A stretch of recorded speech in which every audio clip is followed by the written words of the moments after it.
for the Stage 3 consideration of the Referendums Scotland Bill. Could I call on Graham Day to move this motion? Move with pleasure, First Minister. Thank you very much. First Minister.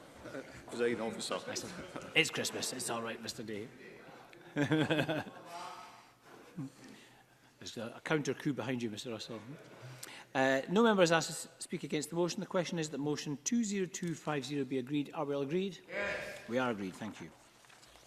So the next item is Stage 3 proceedings on the Referendum Scotland Bill. In dealing with amendments, members should have the bill as amended at Stage 2, that is SP Bill 46A, the marshalled list and the groupings of amendments. And I will just remind members that the division bell will sound and proceedings will be suspended for 5 minutes for the first vote of the afternoon. The period of voting for that first division will be 30 seconds. Thereafter, there will be 1 minute for the first division after each debate. And members who wish to speak in the debate on any group of amendments should press their request to speak button as soon as possible after I call the group. So now we turn to the marshalled list of amendments.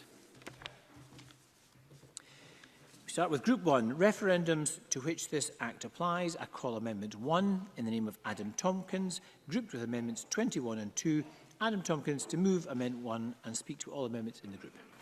Thank you, Presiding Officer. I move Amendment 1 in my name, and I say straight away that we will be supporting Amendment 21, which is the only government amendment in this group. And I'll let the Minister speak to that in due course, but I do want to speak to my own amendments, Amendments 1 and 2. Amendments 1 and 2, the operative one is Amendment 2, which would seek to enshrine what's become known as the Gould principle on the face of this legislation, Presiding Officer. Now, Ron Gould, as you will know, was appointed to conduct an independent review into electoral events in Scotland following the combined local authority and Scottish parliamentary elections in May 2007 and published his report later in that year. And in his recommendations, he made what has now become known as the Gould principle, which is to say that electoral legislation, including legislation on referendums, cannot be applied to any election or referendum held within 6 months of the new provision coming into force. That's the Gould principle, and that's the principle which my amendment would seek to give effect to for the purposes of this legislation. And this isn't about delaying any referendum on any subject. It's about ensuring that both those who run referendums for us and those who vote in referendums have enough time to prepare for the referendum, whether they are helping to put it on or helping to participate in it, for its effective delivery. The Gould principle is widely accepted by electoral administrators. The Finance and Constitution Committee was told by the Scottish Assessors Association, for example, that it is important for the effective delivery of a referendum that the rules surrounding the running of it are clear and in place at least 6 months prior to the referendum taking place. The Electoral Commission is of the same view, and the Electoral Commission has recommended that all legislation for any future referendum should be clear at least 6 months before it is required to be implemented. This is to allow sufficient time, Presiding Officer, to allow both campaigners and administrators fully to prepare to comply with the rules once they are in force. But also, of course, it is vital in the interests of the people who matter most in referendums, which is to say the people who vote in referendums. It enables voters to be informed about the issues at stake in the referendum and have confidence in the process. And that is one of the elements of the gold standard of referendums, that we must legislate for referendums so that voters have the fullest possible confidence in the process, leading to a free and fair referendum with the result that has overall legitimacy for the public, both those on the winning and those on the losing sides. And in their report on the Scottish independence referendum in 2014, the Electoral Commission highlighted the benefits of having the legislation being clear, not just 6, but in that case, 9 months before the referendum date. All of this has been accepted by the Cabinet Secretary, who gave evidence to the Finance and Constitution Committee on this bill a few weeks ago. And he accepted in his evidence, as the Finance Committee recorded in its report, that 6 months is indeed the gold standard. So the amendments in my name in this group are designed to give effect to the Gould principle, which is one of the fundamental principles, or ought to be one of the fundamental principles of our electoral law, which is simply to say that all of the rules must be in place 6 months before any electoral event that occurs under those rules. That is the force of Amendments 1 and 2 in my name in this group. Thank you very much. And I call the Cabinet Secretary to speak to Amendment 21 and the other amendments in this group. Thank you, Presiding Officer. I think it's important to say at the outset that the vast majority of the amendments and the debates that will be held this afternoon are on technical matters. There are, I think, 2 debates on political matters of some import, but I hope that the Chamber can, as a whole, come together on many of the issues that will be discussed this afternoon, which were ventilated greatly at Stage 2, and solutions were found to issues that were raised at Stage 2, and I think that will become apparent. I should also say what this bill is, because I want to make that absolutely clear. This is a framework bill for referendums. It is not the approval of a specific referendum. The approach that the Scottish Government took to this bill from the very beginning and for the issue is to say, let us put in place a framework. And then let us approach that framework with a specific shorter, and we've now agreed this, shorter bill, not even secondary legislation, but a shorter bill that confirms the subject, confirms the question, confirms the date. So in supporting this bill, all that is being supported is the principle that there will be a piece of legislation which allows and organises referendum. That will become important in a second when I address these amendments. During the Stage 1 evidence, as Mr Tompkins has said, I addressed this issue and I stand by the comments I made at this time. I think that the 6-month period is a reasonable period, but I'm not absolutely committed to it in all circumstances, for a variety of reasons. The first reason is that some referendums may not necessarily need this long, depending on the topic. Globally, there are examples of referendums that take place comparatively quickly on comparatively minor matters. So to tie it to 6 months absolutely is not necessary. But there's a second issue, and it has been raised by Mr Tompkins. It is about the ensuring that administrators have the adequate time to know the rules and regulations. This is, as I say, a framework bill. It contains the rules and regulations. There will be no changes to this bill after today, after Stage 3. So people will then know from now on what these are. And therefore the familiarity with of course. Madam Tompkins. Very grateful to the Minister for giving way. It's an important point. It is now the case that any future referendum on a devolved matter in Scotland will require an act of this Parliament. That act authorising any referendum on any future devolved subject at any point in the future can, of course, amend this bill. So it isn't quite the case, is it, that this bill can't be amended after today, because this bill could be amended by any future enactment that triggers and authorises a referendum on a devolved matter in Scotland. The principle of this bill is clear and has been accepted by the committee. This is the framework to which is plugged in some other details of the referendum. So this is how referendums will be run in Scotland.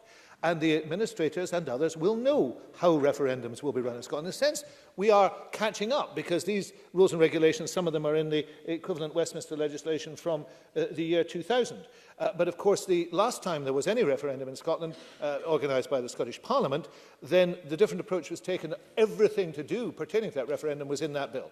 This time, we know how they're going to operate. And the key point is, and I return to it, administrators and others will know how referendums will be run. They will know the rules, and therefore the 6 months issue is not an issue in terms of those matters. Now, the government has also said and agreed to, and we agreed to this at Stage 2, a 10-week referendum period. There are a number of weeks included in appointed designating campaigns. Nothing is being rushed in terms of any potential referendum. And the date of any future referendum will be set out in primary legislation, giving Parliament the ability to amend that date, to move that date, if they felt that it was too soon. So I would urge members not to tie the hands of every subsequent administration, every subsequent request for an administration by an absolute. Nobody is in any doubt that the proper time should pass. That is confirmed here. It's confirmed in the detail of the bill on the referendum period. But to tie it absolutely to 6 months is not only unnecessary, but unhelpful. Presiding Officer, finally, Amendment 21 is a minor but I think valuable technical amendment to put beyond any doubt on the face of the Act that is intended that the Act only applies to a referendum held under an Act of the Scottish Parliament. This will become relevant later this afternoon when we look at the issue of what might happen if dates clash on a referendum. So that is very clear in Amendment 21. I'm glad Mr Tompkins has indicated that he will be supporting it. I would ask members not to support Mr Tompkins' 2 amendments because they do create an absolute which I don't think is required. Patrick Harvey.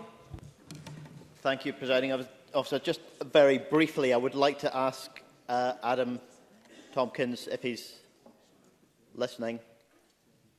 I'm not sure as he has.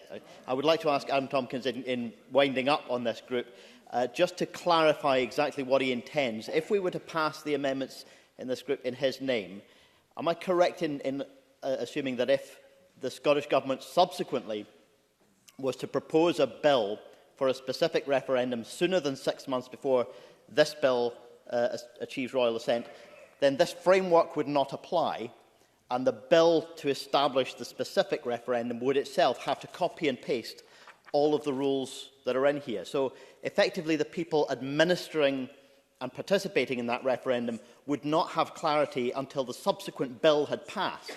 Surely, if that's correct, then the way to achieve the earliest clarity and the longest time period of clarity about the rules is to ensure that the framework bill that we passed today does apply, rather than simply putting all of what's in here into further doubt and confusion. Thank you very much. And I call on Adam Tompkins to wind up and to press or withdraw. Well, I'm grateful to Patrick Harvey for that point. The point is simply this, that we had a problem in Scotland in 2007 with multiple electoral events taking place on the same day. We did. And we invited an independent investigator to report on that for us. And he concluded that it would be appropriate for the law to reflect this principle, that the rules should be set 6 months in advance of any event taking place under those rules. And I just think that, given the history that we have with electoral events in Scotland, both elections and referendums, it behooves us to consider and reflect upon those recommendations. I don't think that there should be a referendum on any subject in Scotland within the next 6 months under the rules contained in this bill, because I do think that the rules contained in this bill need to be fully understood, both by those who are helping to run referendums on our behalf and by those who are voting in referendums as fully as possible. And all of the expert testimony is that that takes a minimum of 6 months, and that's the proposal which I'm thinking that we should put into the opening provision of this legislation. I don't think Mr. giving way, sorry. Patrick Harvey. I'm grateful. Can I just be very clear then? What Adam Tompkins is suggesting is that if, and it's a big if, a referendum was proposed within that time period, the rules should be set later rather than earlier. The rules should be set in the subsequent bill rather than today. Adam Tompkins. No, the rules should be those which apply in this bill, but no such referendum should be held within 6 months, because that's what the Gould principle means. So, Presiding Officer, during a number of the debates that we'll have this afternoon, we will hear references to not the Gould principle but the gold standard. Right? What we're trying to do, it seems to me, in this legislation is to enact state-of-the-art referendums legislation for Scotland that is future-looking, therefore needs to have a degree of flexibility, which we'll talk about in some of the debates in later groups, but which needs to reflect the best possible national and international practice of the running and holding of referendums. And the key element to that is surely that we must, all of us, put the interests of voters first. And that's what the Electoral Commission is there for. The Electoral Commission is there to identify what the best interests of voters are. And the Electoral Commission have said that they support the Gould principle, that they think it is in the interest of voters that referendum rules and indeed election rules are set and are clear in legislation at least 6 months in advance of any referendum or election taking place under those rules. So if we are serious about trying today to enact the best possible legislation for referendums, in the plural, in the future in Scotland, we should be considering supporting rather than resisting amendments such as this, and I will press these amendments. Thank you very much. So the question is that Amendment 1 be agreed. Are we all agreed? Oh. We're not agreed, so we're going to move to a vote, but that means we'll have to have a 5-minute suspension to call members to the chamber. So a 5-minute suspension.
Thank you, colleagues. We resume, and the question is that Amendment 1 be agreed to, and members may cast their votes now. This will be a 30-second vote.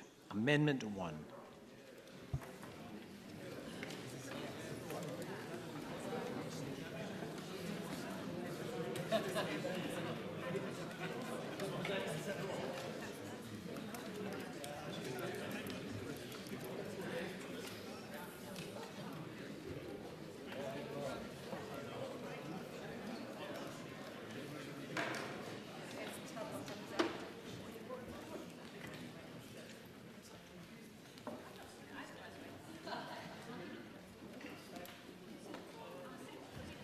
The result of the vote on Amendment 1 in the name of Adam Tompkins is yes 54, no 67.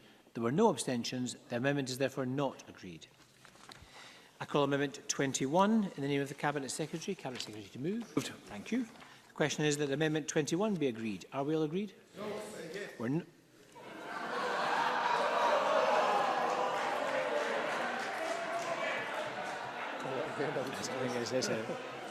double check.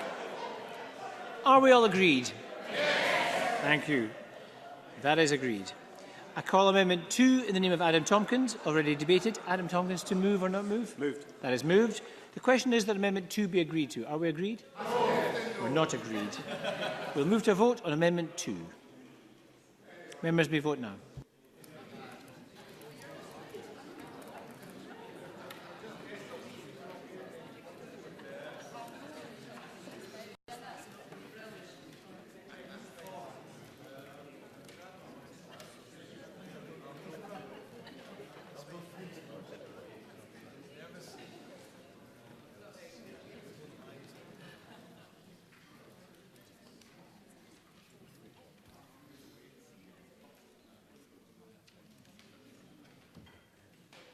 The result of the vote on Amendment number 2 in the name of Adam Tompkins is yes 55, no 66. There were no abstentions. The amendment is therefore not agreed. We're going to turn now to Group 2, the referendum questions. I call Amendment 6 in the name of the Cabinet Secretary, grouped with Amendments 7, 3, 8, 9 and 10. And I would point out to members that if Amendment 3 is agreed to, I cannot call Amendment 8 as it will be preempted. Cabinet Secretary to move Amendment 6 and speak to all the amendments in this group. Thank you, Presiding Officer. The issue of question testing has been the most difficult and probably the most divisive issue in this bill. We have debated the issue at length and agreed concessions at stage 2 in an attempt to make this framework both workable and agreeable to the Parliament. And I have brought forward today further enhancements to the proposal, which was accepted at stage 2 by the committee. I'm pleased to say these follow further discussions with the Electoral Commission, which has stated that these amendments will enable the Parliament to seek advice whenever it wishes to do so. And this addresses the Commission's concern at stage 2. Amendments 6 to 10 require the Electoral Commission, where its views on the wording of a referendum question have been requested either by the Scottish Government or by this Parliament, or when being consulted before the lodging of a motion to extend the validity period of a question from the preceding session of the Parliament, must lay its views before the Parliament as soon as reasonably practical and publish those views. The Commission, therefore, is in the position to respond not just to the Government, but also to the Parliament on these issues.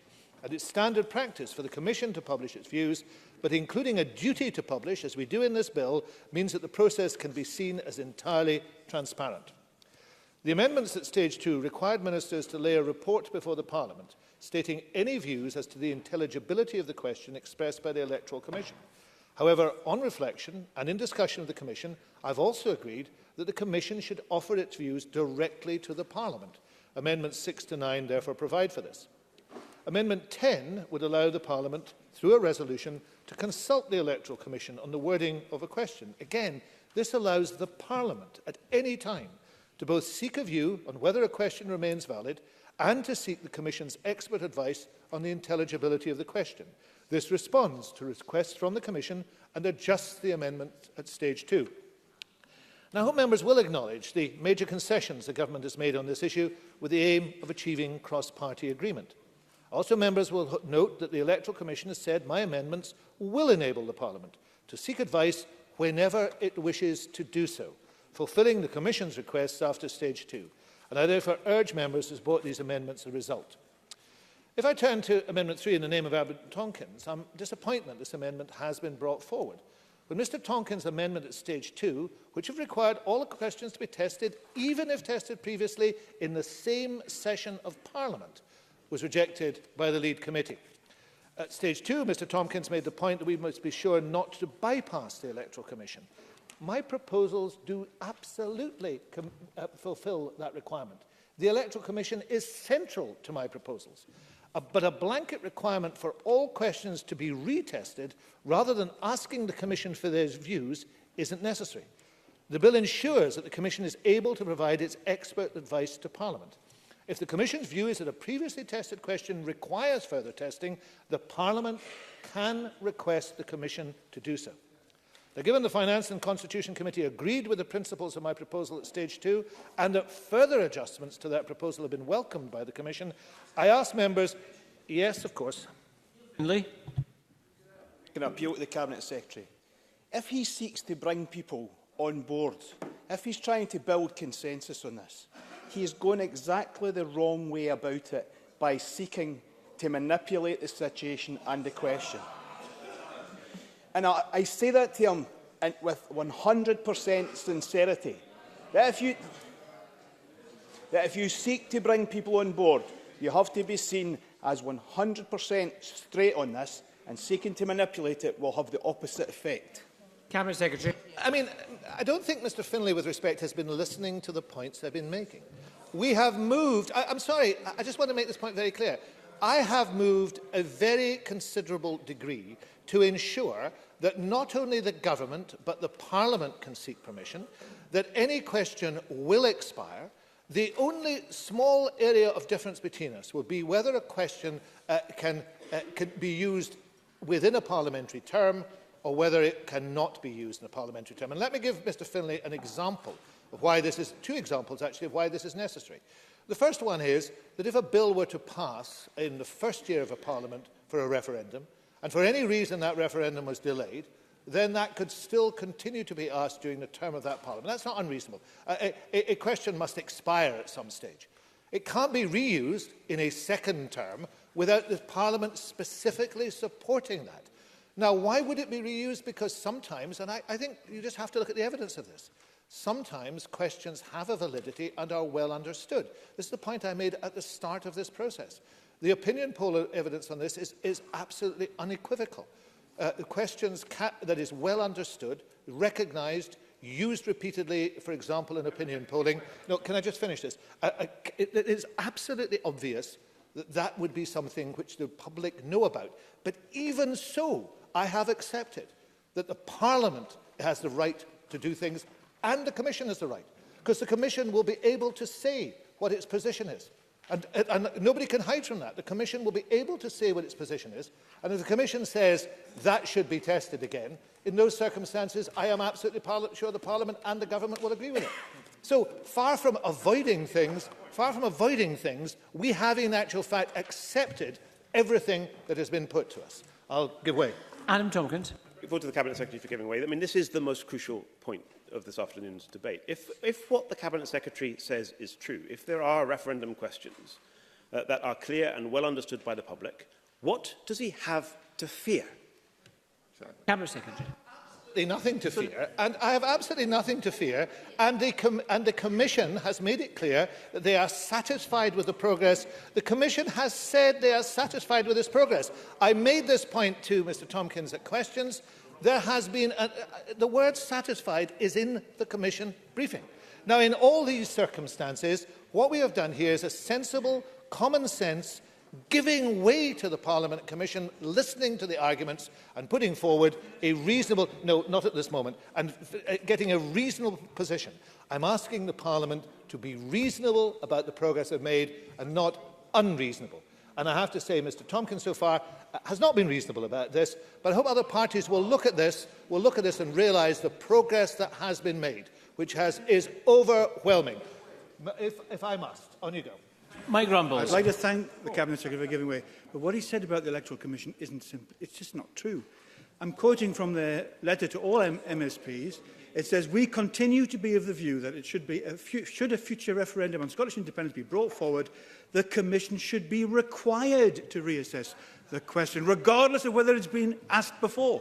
Cabinet Secretary. I'm sorry, the Commission says it is satisfied with the progress that has been made. That is clear from the document. That is clear from the document. Now what we have got is ignoring the progress that has been made, ignoring the fact that the Parliament will have the right, ignoring the fact that the Commission have the right in order to go back to where we started from. That's not a sensible position to be in, and I would ask members to think very carefully about this, because this has been a major step forward, and I say a major concession, several major concessions by the government. And I would hope there would be a pragmatic recognition of the progress that has been made, rather than reverting to political type, which is unfortunately what we've seen. Adam Tompkins to speak to Amendment 3 and the other amendments in this group. Presiding Officer, there's a very simple principle at stake here that has applied so far to every referendum held in the United Kingdom since the creation of the Electoral Commission. That is that ministers propose referendum questions. The Electoral Commission tests those electoral commissions with the interests of voters put first, and Parliament then decides on the basis of recommendations that are made to us by the Electoral Commission. And what the Cabinet Secretary is seeking to do here is to rig those rules. Yep. And that is completely unacceptable. Yep. The Electoral Commission, throughout this entire process, has been robust, fearless, and entirely consistent. What the Electoral Commission said earlier in this process, and I quote, the Electoral Commission firmly recommends that it must be required to provide views and advice to the Scottish Parliament on the wording of any referendum question, regardless of whether we have previously published views on proposed wording. That was at stage 1, Presiding Officer. And now, here we are at stage 3, and the Cabinet Secretary, both at general questions earlier and in this debate, is wilfully misleading the Chamber about what the Electoral Commission is saying. The Electoral Commission is saying, and I quote from its briefing, "We continue to be of the view that should a future referendum on Scottish independence be brought forward, the Commission should be required to reassess the question, regardless of whether it will take place within the so-called validity period of the Cabinet Secretary's imagination. This will ensure," says the Electoral Commission, "confidence in the legitimacy of the referendum result." There is only one amendment, Presiding Officer, in this group that gives effect to that view of the Independent Electoral Commission, and that amendment is the one in my name. The amendments in Mr Russell's name continue to, I think, actually do him quite a disservice, because they are dishonourable. What he is trying to do is he is rigging the rules of a future referendum in this country to suit his partisan interests. Presiding Officer, the Finance Committee, this Parliament's Finance and Constitution Committee, unanimously recommended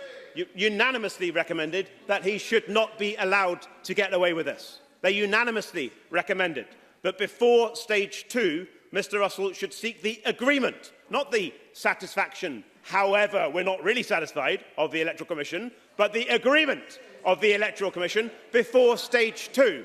He manifestly failed to do that. He hasn't even sought their agreement or achieved or attained their agreement before stage 3. The Electoral Commission are not satisfied that, as this bill stands, the Electoral Commission will not be required to reassess the intelligibility of a referendum question previously been used. Why is this the position? It's the position because it suits the SNP, or they think it suits the SNP. It doesn't suit voters. And if we were serious, as I said earlier this afternoon, if we were serious about passing legislation for referendums in Scotland that met the highest international standards of best practice, then this Parliament would accept my amendment and reject all of Mr Russell's amendments, because this Parliament would not stand for the rigging of a future referendum in Scotland.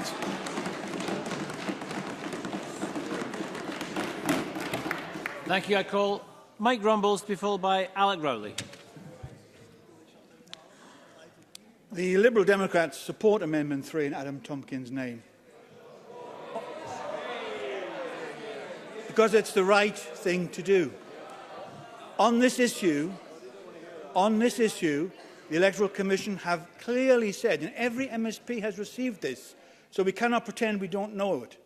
They said, we continue to be of the view that should a future referendum on Scottish independence be brought forward, the Commission should be required to reassess the question regardless of whether it will take place within the validity period or not. This will ensure confidence. It will ensure confidence in the legitimacy of the referendum result. Surely that is what we all want. Presiding Officer, this is a very serious issue indeed. It's not a small matter. And the Electoral Commission are of the view that any future question does need to be assessed and, if previously asked, reassessed in the light of experience. Now, any framework bill like this should really have support from right across the chamber. It shouldn't be a controversial bill. Unfortunately, the SNP government have made it a very partisan issue, and Mike Russell has made it a very partisan issue by trying to circumvent the Electoral Commission's input over the question the Scottish Government wants to re-ask. The Cabinet Secretary is being deliberately disingenuous about what the Electoral Commission is saying to us. We all know what they're saying to us. It's not what Mike Russell has said. This clear attempt at manipulation is not acceptable, and it shouldn't be acceptable to anybody in this chamber. And that's why Amendment 3 is so essential to put this wrong right. The very idea that there needs to be a so-called validity period is a nonsense, and it's simply designed to enable the SNP government to fix the question that they wish to put. This undermines the whole bill. If Amendment 3 does not succeed because the two parties in this chamber that are supportive of it, as I assume the Greens are, I would love to be convinced that they're listening to the argument. Well, that's good. I'm pleased they are. Maybe I'm doing the Greens a disservice, but I'd like to hear what the Greens have to say about this. But the SNP government is certainly trying to fix this. The very idea that MSPs have to articulate this concern should be a real worry to everybody in the chamber. Now, to me, the mask of nationalism here has really slipped. It has. The whole idea of a so-called validity period for the question to be asked is an attempt by the SNP government to win any future referendum by hook or by crook. Amendment 3 restores this bill to what it should be. It should be an agreed framework bill. If Amendment 3 is not passed, then the Liberal Democrats will oppose this bill at decision time. Alec Rowley to be followed by Patrick Harvey. Thank you, Presiding Officer. If the SNP members and the Green members do not support Professor Tompkins' amendment today, then they're setting this bill up not to be the gold standard of referendums, but to be seen very much as a bill that has been put through in order to rig the question. And that's the reality of this situation. I cannot for the life of me understand why the government will not listen to the overwhelming expertise and the advice that has been given. On the issue of the question testing, expert advice has been absolutely clear. At stage 1, the Electoral Commission told committee that they strongly believe that they should be asked to test the question even when the question has been asked before. Their view was that a formal testing of the question helps to provide confidence and assurance to the voter and to the Parliament that is proposing the question, and with regard to the integrity of the process to establish that the question is clear, is transparent, is neutral in its setting. Who would object to that? And why would you ignore that advice, I have to ask myself, other than you want to have the opportunity, if you need it, to rig the question? The Law Society noted that would be very concerning if it was assumed that once approved, the wording of a question is suitable moving forward. At stage 2, the Government rejected opposition amendments and amended the bill to create this validity period. This represents a period of time during which the question is subject to less scrutiny by the Electoral Commission, and that is simply not acceptable.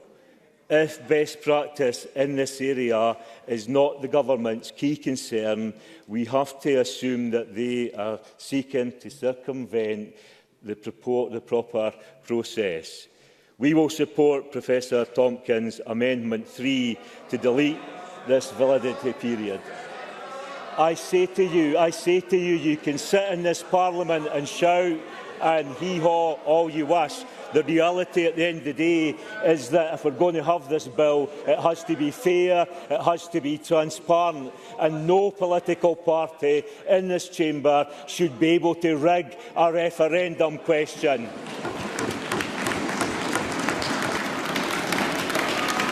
Patrick Harvey. Thank you. Thank you. Patrick Harvey. Order, please. Order, please. Thank you. Order. Patrick Harvey to be followed by Tom Arthur. Thank you, Presiding Officer. I couldn't hear you call me the first time for the sound of these demands for an end to partisanship in the chamber, which were ringing in all of our ears. Look, I do wish that this was not being seen as a partisan issue, and I do think that framework legislation on referendums is something that we should be able to agree on. And I want to assure Mike Rumbles that I have listened to the arguments, not just on this aspect, but on all aspects of this bill. And I would like to hope that those who've engaged actively in the committee process will recognise that I have publicly urged the Cabinet Secretary to give ground from the start of this bill and to respect the independence of the Commission. And I think he has given ground. Look, there are 3 paragraphs in the Commission's briefing that we've all received. And I think with the call for an end to partisanship, but the language of rhetoric around rigging the rules or manipulation or the mask of nationalism, this is the language of performative partisanship, and I don't think that it helps. The 3 paragraphs. Well, I've been accused of not listening to others. Perhaps members want to listen. There are 3 paragraphs in this. The first says that the Commission is concerned to ensure that the Parliament is able to access the Commission's independent advice on the intelligibility of a proposed referendum question at any point it requests it. If we hadn't achieved that, if we hadn't achieved a position that ensures that the Parliament will be able to access that advice, I wouldn't be recommending my colleagues to vote in favour of this bill. We have achieved that position. The second, I will in a moment. The second 2 paragraphs, and there are some people choosing only to interpret what they like about one or other of these 2 paragraphs. The second one says, we are satisfied that the government amendments on the question assessment process will enable Parliament to seek our advice wherever it wishes to do so, and the Commission will be able to put our views directly before the Parliament. The third paragraph says, we continue to be of the view that a future referendum on Scottish independence, should it be brought forward, that the Commission should be required to reassess the question. And that can happen.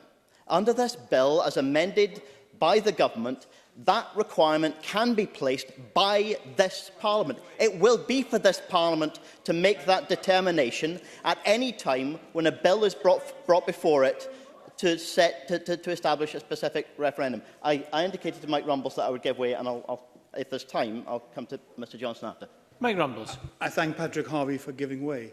But the Electoral Commission said the Commission should be required by this legislation to reassess the question regardless of whether it's been asked before. And in fact, I think Patrick Harvey is incorrect. According to the bill, if such a referendum came forward during this session of Parliament, it would still fall under the validity period.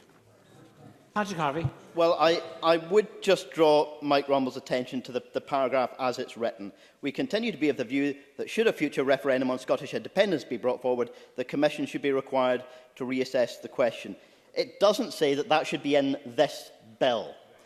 Any referendum which is established will be established by a subsequent bill, by a piece of legislation which this Parliament will be able to vote on. So that the ability of Parliament to make that requirement of the Electoral Commission will be unchanged. I think we should recognise that the Commission is satisfied with the changes that have been made by this bill, and simply to delete whole sections which have satisfied the Commission's concerns, I think that would be more worthy of words like manipulation than the ways others have used it. If Daniel Johnson is, if there's still time, I'll give way. Daniel Johnson. I thank Patrick Harvey for giving way, and with the greatest of respect, there is a difference between the words can and must. And we either believe the Electoral Commission is an important part of this process in terms of being an arbiter of fairness, or we do not. And if we believe that it is, then there must be a requirement for them to act as such an arbiter. But furthermore, can I say this, that this boils down to a question, that if a question is tested once and deemed to be valid, that it is valid for all times and in perpetuity. And what Patrick Harvey is therefore arguing is that the context of a question is of no interest, is of no import whatsoever, and that cannot be right, because culture changes, understandings changes, context changes, and when they do, the question changes, and that is why a question would have to be retested, regardless of whether it had been tested before by the Electoral Commission. That's what's at stake, and I would be grateful if Patrick Harvey could answer that point. Patrick Harvey. Well, I do think that in using phrases like in perpetuity or for all time, Daniel Johnson may be misreading what is in front of us. I don't think that's what's being proposed. What is being proposed, and to directly answer his point, is that it will be for this Parliament, in passing legislation which establishes any specific future referendum, to decide whether it wishes to require the commitment. That it will still be within our power to do, or the power of any subsequent Parliament. So I am satisfied, as the Commission is, with the changes that have been made, and I do fear that some people, perhaps predictably, are turning this into a proxy for issues way beyond framework legislation for referendums in general. I will be opposing Mr Tompkins' amendment. And I call on the Cabinet Secretary to wind up in this group. Thank you, Presiding Officer. I want to, if possible, take some of the heat out of this, because I did say at the start of it, I thought it had been divisive, and it remains divisive, and I want to try and stick to the facts of this matter. Patrick Harvey is right that the third paragraph of the Electoral Commission section on this it is entirely possible for that to be used in the legislation to allow that testing. The question arises of what the Commission asked to happen and what has happened. And I have moved on all the issues very substantially indeed. And there's just no doubt about that. If we start at the beginning of this, then at the first stage, the committee asked me to do things for the second stage. We entered into discussion, we brought forward proposals, and in those proposals, the Commission suggested further changes, which we then accepted. So all the proposals that are there have been accepted. The issue of whether or not a question should always be tested, it is not for in perpetuity. That is a misreading, to put it as kind as I can, what the legislation says. It means that within a single parliamentary term, a question can continue to be valid during that term. That is all it means. Mr Rumbles is also wrong to say that a question is still valid. There is no question that is still valid in Scotland, because this parliamentary term has not passed any question. So there is no validity of any existing question. Should there be a recommendation to use that question, again, can I just make this point? It's really important.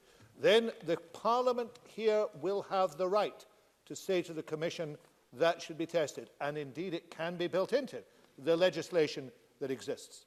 So there has been very considerable movement forward. I'm not going to react to some of the over-the-top remarks made by Mr Tompkins.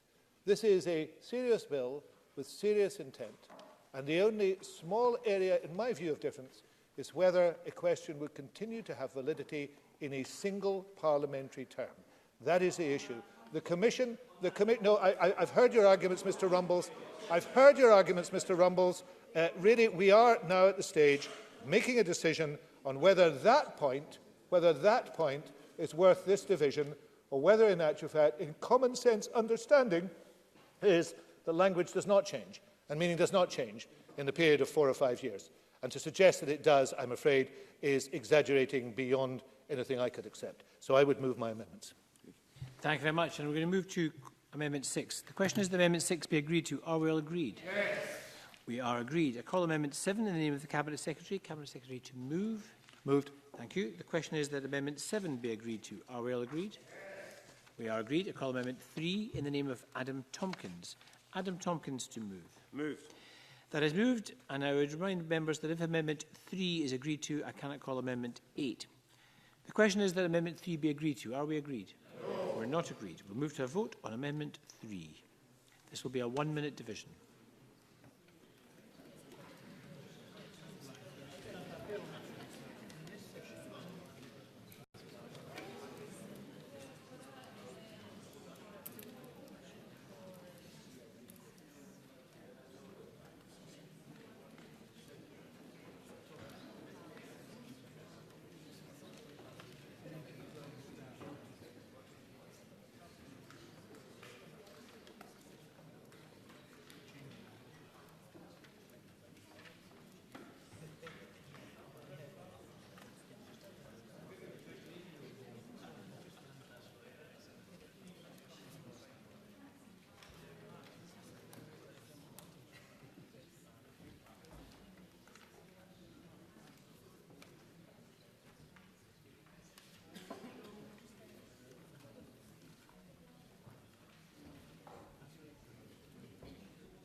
The result of the vote on Amendment number 3 in the name of Adam Tompkins is yes 54, no 67.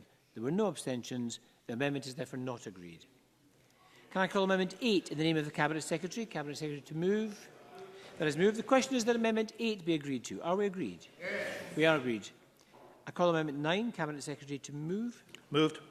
Thank you. The question is that Amendment 9 be agreed to. Are we all agreed? Yes.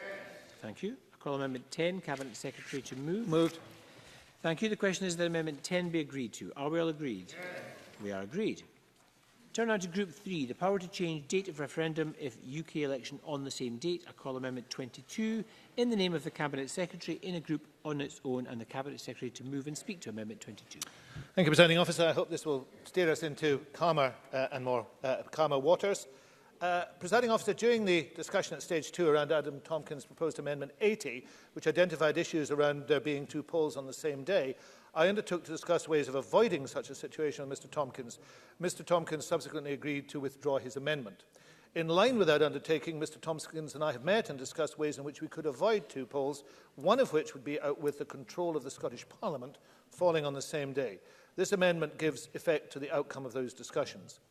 I should start by saying that if, for whatever reason, a poll is set for the same day, which has been set by this Parliament for the date of a referendum, then in the first instance I would expect this Parliament to consider whether there is a need to change the date of a referendum. However, there is a slight possibility that a situation may arise where this Parliament is not in a position to make such a decision. That is where there is an early Westminster general election, the issue being that the date of such a poll may be set with little notice. Therefore, this amendment allows for the presiding officer to delay the date of a referendum by up to 6 weeks if the Parliament is either dissolved or in recess and can't, for whatever reason, be recalled to make a decision. The presiding officer will, following consultation with the Electoral Commission, have the power to appoint by statement a new date for the referendum, which is no later than 6 weeks after the original date. Members will appreciate the need to use this power is very unlikely to arise, but following the concerns which have been expressed by members of the risk of 2 polls falling on the same day, I brought forward this amendment to address those concerns. Taken together, these options mean that there is no reason why the date of a referendum should fall as the same day as another national poll, unless, and it's important to say this, there is a positive decision by this Parliament for that to take place. I hope that members would agree with me that this amendment addresses the concerns expressed by the Parliament and therefore, Presiding Officer, I'll be moving Amendment 22. Thank you. And I call Adam Tompkins. I'd like to say, Presiding Officer, that I am satisfied with this amendment and there is no however. Thank you very much. Does the Cabinet Secretary wish to add anything? Just delighted to hear the word satisfied used. The question is that Amendment 22 be agreed to. Are we all agreed? Yes. We are agreed. Turn to Group 4, Report on Conduct of the Referendum. Can I call Amendment 4 in the name of the Cabinet Secretary in a group on its own, and the Cabinet Secretary to move and speak to Amendment 4? Thank you, Presiding Officer. I have to say that this amendment, which is number... One moment, we're getting through them so quickly that I'm moving on too quickly myself. Number 4.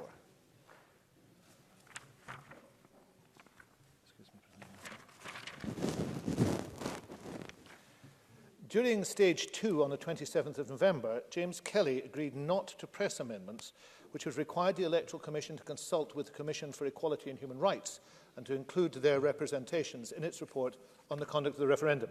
Mr Kelly's decision was probably due to concerns expressed around only requiring consultation with one particular body rather than a range of bodies. I would have had no objection to Mr Kelly's proposed amendment had it said that the Electoral Commission was expected or required to consult a range of bodies. In keeping with that view, I have therefore brought forward this amendment to require the Commission to consult with a range of bodies when drafting their report. We did consider whether a specific list of bodies or individuals to consult would be appropriate, but since there could be a referendum on any subject, it's not possible to produce a definitive list. I've therefore deliberately left the Commission flexibility to consult with those bodies they think may have an interest in a particular referendum. I want, however, for the record, Presiding Officer, to clarify that it's already normal practice for the Electoral Commission to consult widely when drafting a report on any electoral event. My amendment simply gives statutory effect to something that already happens in practice. I hope members will agree that consultation with the relevant persons when the Electoral Commission are drafting their report is appropriate, and therefore they will support this amendment. Thank you. And no other member indicates they wish to speak, so we move straight to the question. The question is that Amendment 4 be agreed to. Are we all agreed? Yes. We are agreed. We're going to turn now to Group 5. This is the power to modify Act by regulations. Can I call Amendment 11 in the name of Adam Tompkins, grouped with Amendment 12, and Adam Tompkins to move Amendment 12 and speak to both amendments? Move Amendment 11, probably, Presiding Officer. Amendment 11. Whichever, moved. Presiding Officer, as we've heard, this bill is forward-facing. It is framework legislation for referendums to be held in the future in Scotland. And as introduced, Section 37 of this bill enabled ministers, would have given ministers really quite broad powers to amend this bill in the future by order or by regulation in order to take into account developments elsewhere in electoral law.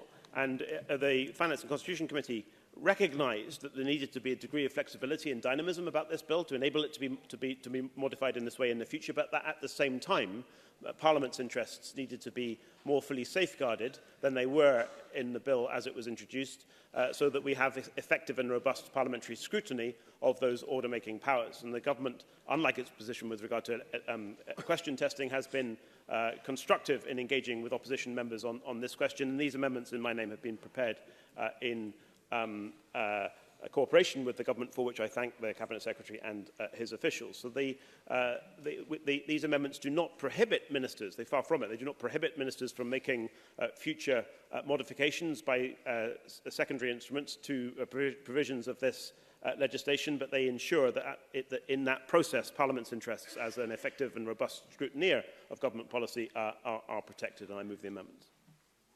Thank you very much. And the question is that amendment... I call the Cabinet Secretary. Thank you, Presiding Officer. I just want to say I welcome these amendments. As Mr Tompkins has said, I gave an undertaking to discuss with Mr Tompkins how we might widen the bodies that should be consulted. These amendments put what is normal practice onto a statutory footing. Changes to electoral legislation are already shared widely with the electoral community. The Government welcomes comments from anyone involved in elections and now referendums. I should point out, however, that just because a body or individual is not included in the formal consultation doesn't mean they haven't had the opportunity to contribute at an earlier stage of the process. The formal constitution takes place once the regulations are available in draft form, and it occurs at the end of the consultation process before regulations will be laid. These amendments address the issue raised at stage 2, and I think do so to the satisfaction of the member who raised them, and therefore I would encourage the Chamber to support them. Thank you. Can I ask Adam Tompkins if he wishes to add anything in the way of winding up? The question, therefore, is that Amendment 11 be agreed to. Are we all agreed? Yes. We are agreed. Can I ask Adam Tompkins to move Amendment 12? Thank you. The question is that Amendment 12 be agreed to. Are we all agreed? Yes. We are agreed. Thank you. I'm going to turn now to Group 6. This is the consultation on the role of referendums in the democratic process, and I call Amendment 23 in the name of Patrick Harvey in a group on its own, and Patrick Harvey to move and speak to Amendment 23.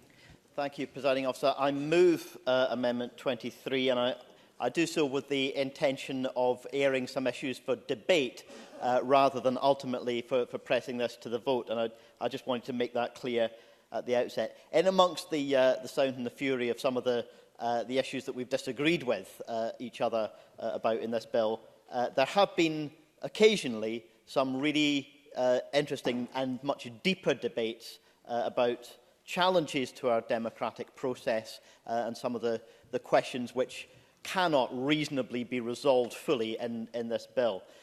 Overwhelmingly, the evidence has been in favour of the idea of a framework bill for referendums, but it's clear also that this framework bill for referendums is not sufficient as a vehicle to address some of the wider and deeper questions about the state of our democracy. We've also got two pieces of legislation going through Parliament at the same time addressing elections. And they are also necessary pieces of legislation, but in themselves not adequate to address these deeper questions. Some of these questions came up in amendments that I moved during the committee process, for example, on false statements. We know that it is a criminal offence to make false statements during an election about a candidate. But that kind of restriction, that kind of requirement for honesty in the electoral process and in campaigning doesn't apply to the issues in an election any more than it does to the issues in a referendum. There is no equivalent of the offence of making false statements in relation to referendums. And I understand the reasons why the proposals that are brought at stage 2 were not supported by the committee or by the government. These are questions which do require deeper thought. And some of the contributions that Adam Tompkins made during the committee stages about the reasons why false statements about candidates might once have been more relevant than they are now, with the focus of local campaigning on individual candidates having been much more prominent in previous generations than the focus today on national issues and national figures.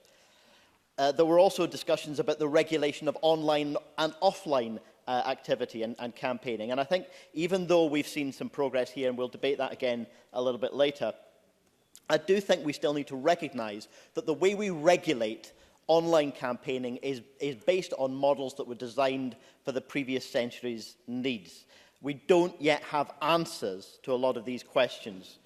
As well as that, there is the interaction of the different forms of democracy that now operate in our country. We have representative democracy. We are here within a representative democratic chamber, and we also have direct democracy in the shape of referendums. The story of the last few years of UK turmoil has in some ways been about the conflict between direct and representative democracy. What happens when those two systems clash? And we are also now, I'm pleased to say, exploring greater use of deliberative democracy as well through the use of citizens' assemblies. There are questions yet to be resolved about how we expect representative, direct and deliberative democratic processes to interact and what their relative role will be. So I've brought this amendment in order to give the government an opportunity to reflect on what it thinks should be the vehicle for consideration of these issues. And frankly, you know, I'm not fixated on whether it should be a consultation or a committee inquiry or a piece of work through the Law Commission or discussions with the Electoral Commission, but there needs to be some vehicle for debating these wider issues, because there are fundamental vulnerabilities to our democratic processes in the 21st century which have not been addressed, can't be addressed by this bill, and I'm keen to hear what the government's view and the view of other MSPs might be as to how we go about addressing those wider questions which can't be resolved in this bill. Thank you. And I call on the Cabinet Secretary. Thank you, Presiding Officer. One of the positive natures of this bill and its outcomes has been some of the debate that has arisen in committee about what our democracy should be doing and how we should move forward with legislating for, but not restricting or discouraging participation in our democracy. And Mr Tompkins has also brought those issues forward, asking, I think, useful questions about what referenda would be for, how that would fit with other developments, as Mr Harvey has suggested, citizens' assembly and direct deliberative democracy, and how we might properly, as a parliament and as parliamentarians, consider those matters, reflect upon them and move them forward. And I'm very sympathetic to that, and I'm grateful to Patrick Harvey for bringing this amendment to at least raise it within this context of the bill and to see how we would move forward from it. I want to say a word or two in a moment about some of the detail of this amendment to point out how difficult it is. But during the election just finished, there was, for example, a clearly documented activity of a Leave activist encouraging online advertising supporting parties which were designed to split the anti-Tory vote. In other words, it was false flag campaigning. Now, that will be very hard to regulate, but it is there and it is happening now. And some of the issues that we've considered on digital imprints, which we will consider again shortly, reflect are part of that, and we need to talk about it. But above it all is the use of falsehood and false news. Above it all is saying things which are demonstrably untrue and are designed in order to undermine the democratic process or to make points which deflect people from considering real and serious issues. And we must consider how that will affect our democracy. Now, the Law Commission has been undertaking a review of electoral law, including assessing whether electoral law is modern, simple and fit for purpose. That's not the entire remit in this, but it's a start for it. And that report is due in early 2020.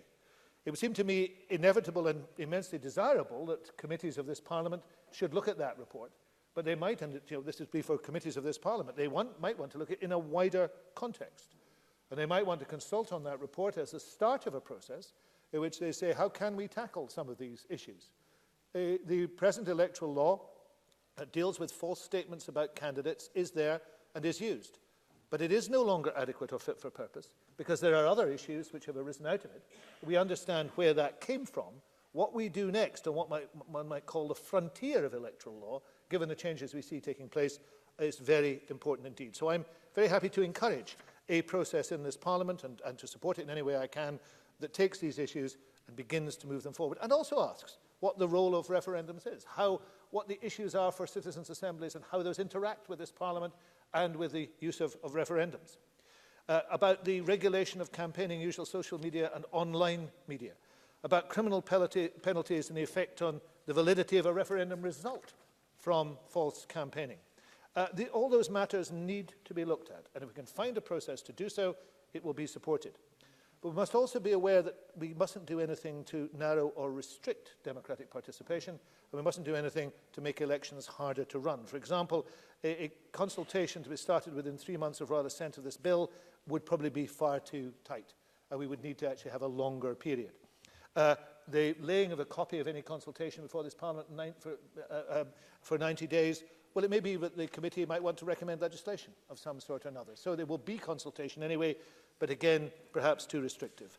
I'm keen to help support this, the idea of talking about this further, of coming to conclusions, of looking at the evidence and making sure we understand what we need to do. I hope Mr Harvey recognises that. I can see assent coming from other parts of the chamber. I think supporting this actively is important, but if Mr Harvey does not pursue the amendments, I understand he intends not to, that's not the end of this process, that will be the start of the process, and I give him that assurance. Thank you very much. And I would call on Patrick Harvey to wind up. Thank you. It's probably the case that at the start of devolution, at the start of this Parliament, just over 20 years ago, we might have thought, or the general view might have been taken, that the democratic process was generally a reserved matter. We hadn't yet legislated in terms of local elections. We didn't have the power to legislate in relation to Scottish Parliament elections, and referendums were kind of, well, not yet the mode de jour, should we say. Clearly now, we're at a point where this Parliament has responsibility, and it's gained it incrementally, has got responsibility for the democratic process and the robustness and the fairness of the democratic process. And there are severe threats to that democratic process. We could be at a point where we start to see our democratic process go even further down the rabbit hole of untruth and conspiracy theories.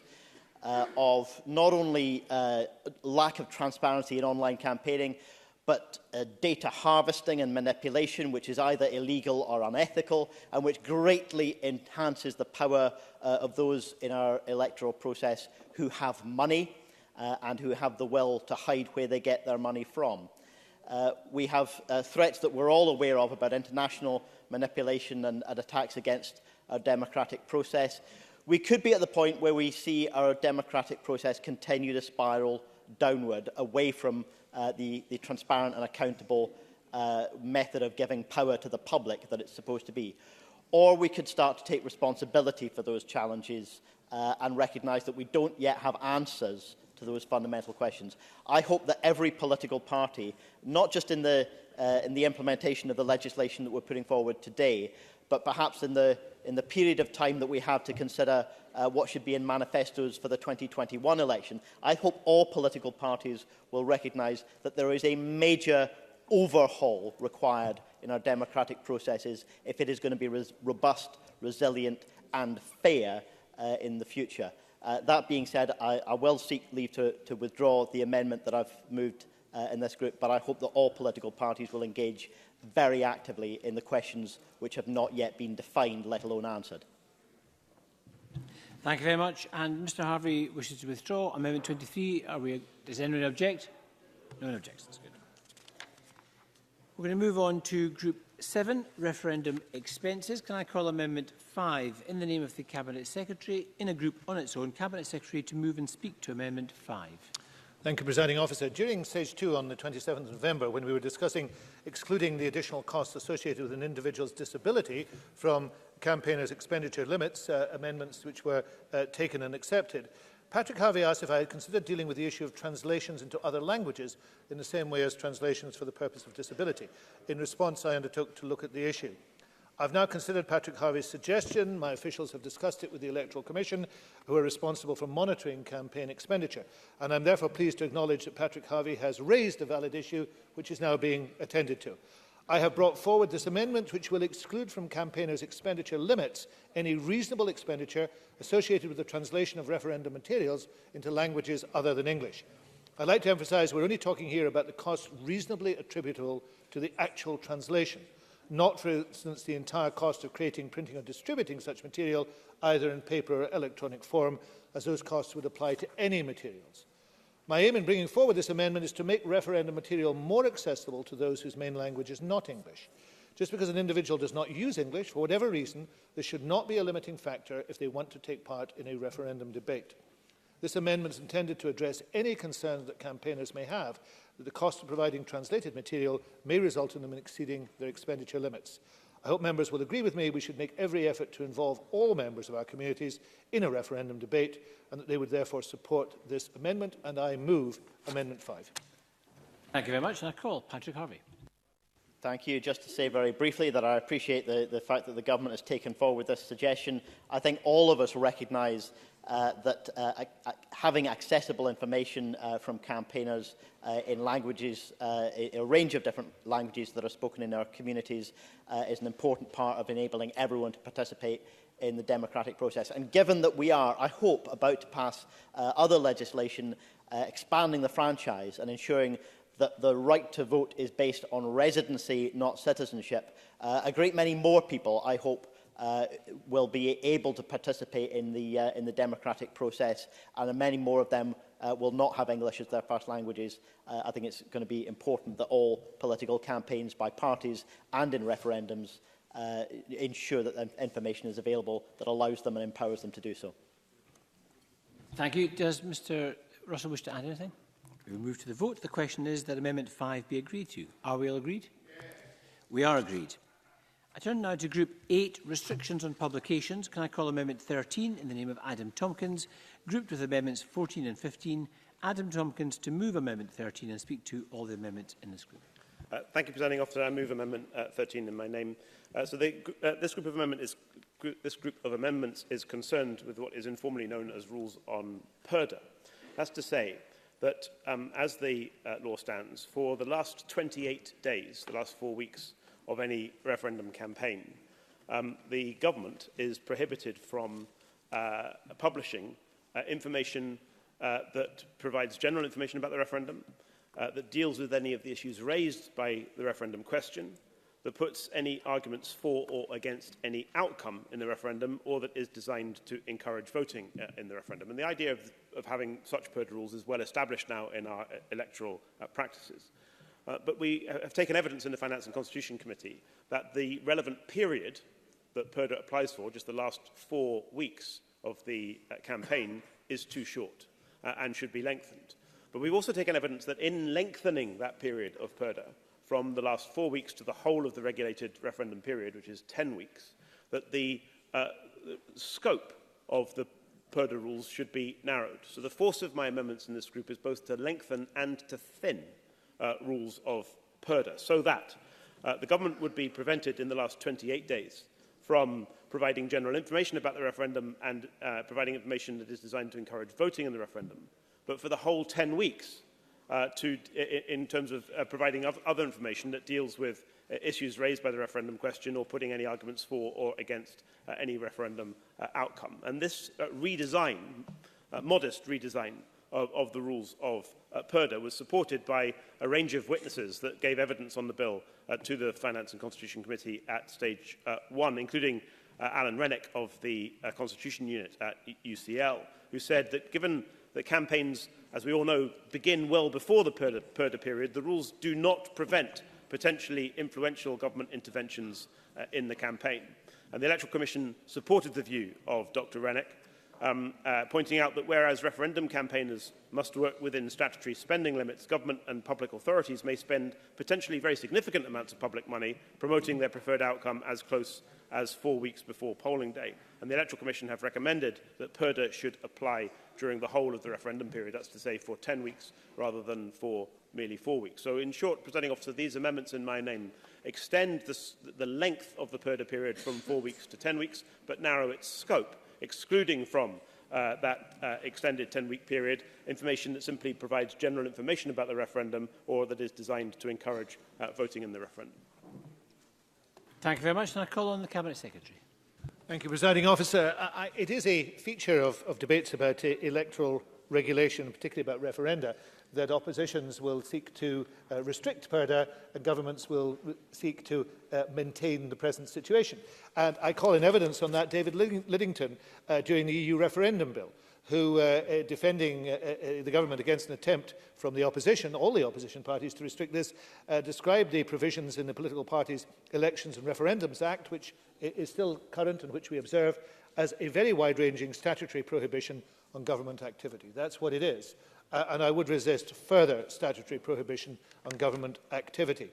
These new amendments would place tight restrictions on ministers for a period approaching 3 months in the run-up to a referendum. Now, pre-poll restrictions are accepted. They are effective. They are operating. As I said at stage 2, ministers, civil servants and public bodies expect those restrictions and they understand those restrictions. But extending them even further, even if slightly slimmed down from the original proposal that Mr Tompkins had at stage 2, would significantly inhibit the government from conducting normal day-to-day business on behalf of citizens. During stage 1, there was different evidence about this. The Finance and Constitution Committee acknowledged the uncertainty by deciding not to recommend an extended pre-poll period and then voted against the extension at stage 2. And I think that does indicate that whatever the intention in this, there is not widespread support for it. The 2016 EU referendum and the 2014 independence referendum had arguments cutting across a wide range of policy fields. Restricting all of those areas for more than the accepted and legislated for period will cause significant issues for the ordinary people of Scotland. Extending the restriction the way suggested would still catch a wide range of materials. Publish, the word publish, covers the spoken and written word and all forms of communication, including social media. This would constrain the publication of consultations, ministerial participation in public events, and might it be that would be in any way associated with a referendum topic. Now, I accept it is hard to find the right balance. Everyone accepts that government should not use public funds and should not actively campaign at referendums. Politicians can campaign, but not governments. But equally, as the 5th report of the Committee on Standards in Public Life, which led to the UK prepare a referendum act in 2000, acknowledged, it is extraordinarily difficult, if not impossible, for the government of the day to offer purely objective and factual information in the course of any campaign. The report recommended that the government of the day in future referendums should, as a government, remain neutral and not distribute at public expense literature, even purportedly factual literature, setting out or otherwise promoting its case. Now, we could debate that, but that's not actually in these regulations. So I understand the concerns. I acknowledge that this will always be a current subject and there will always be debate upon it. But I don't believe these amendments take us any further forward, and there would be a difficulty in operating them and difficult to see what they could be replaced with. At stage one, Professor Justin Fisher said that the area was an extraordinarily difficult area on which to legislate. I don't think these amendments do so. I would ask Mr Tompkins not to proceed with them, but we will continue to acknowledge that there should be vigilance in the use of PERDA, and of course the Parliament will be as vigilant as everybody else. Thank you very much. I call Patrick Harvey. Thank you, Presiding Officer. Just very briefly, if Scotland is involved in a further constitutional referendum, as I very much hope we are, and Adam Tompkins very much hopes that we won't be, but if that happens, it would be important that the two governments, UK and Scottish, are on a level playing field in terms of any restrictions on their ability. So can I ask Adam Tompkins, when he winds up on this group, can he tell us, does he propose a legal mechanism of placing the same restriction on the UK government from its activity as he proposes today for the Scottish government, or does his amendment risk creating an inequality of arms? And Adam Tompkins to wind up and to press his amendment. Well, I'm not in the business, Mr Harvey, of proposing amendments which are out with the competence of this Parliament, and it's out with the competence of this Parliament to impose legislative restrictions on Her Majesty's People's Government. That answer. I think the government's response to this is I think the government's response to this is disappointing. I have to say, this is the third set of amendments where the government are seeking to resist changes. Mr Russell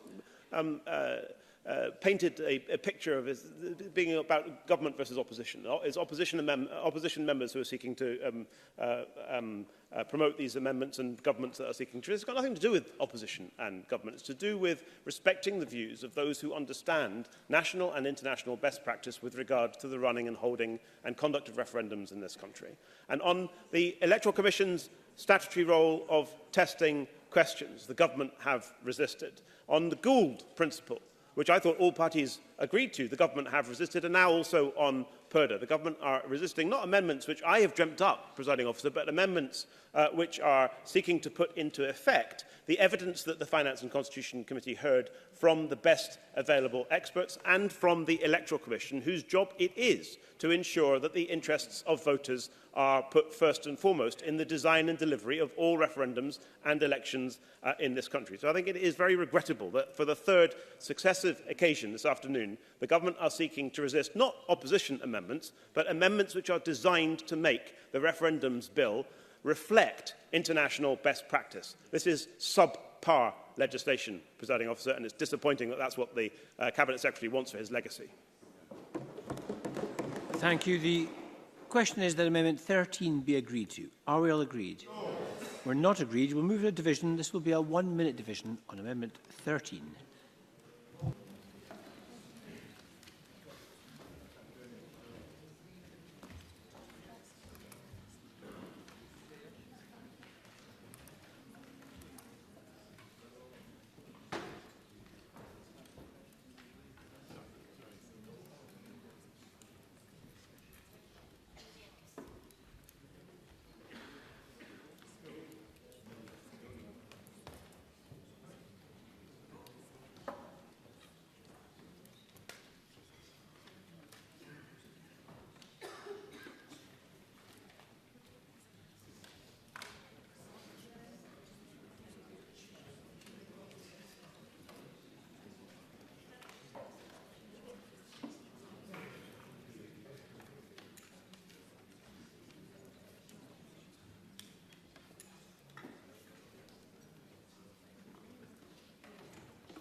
The result of the vote on Amendment number 13 in the name of Adam Tompkins is yes 56, no 68.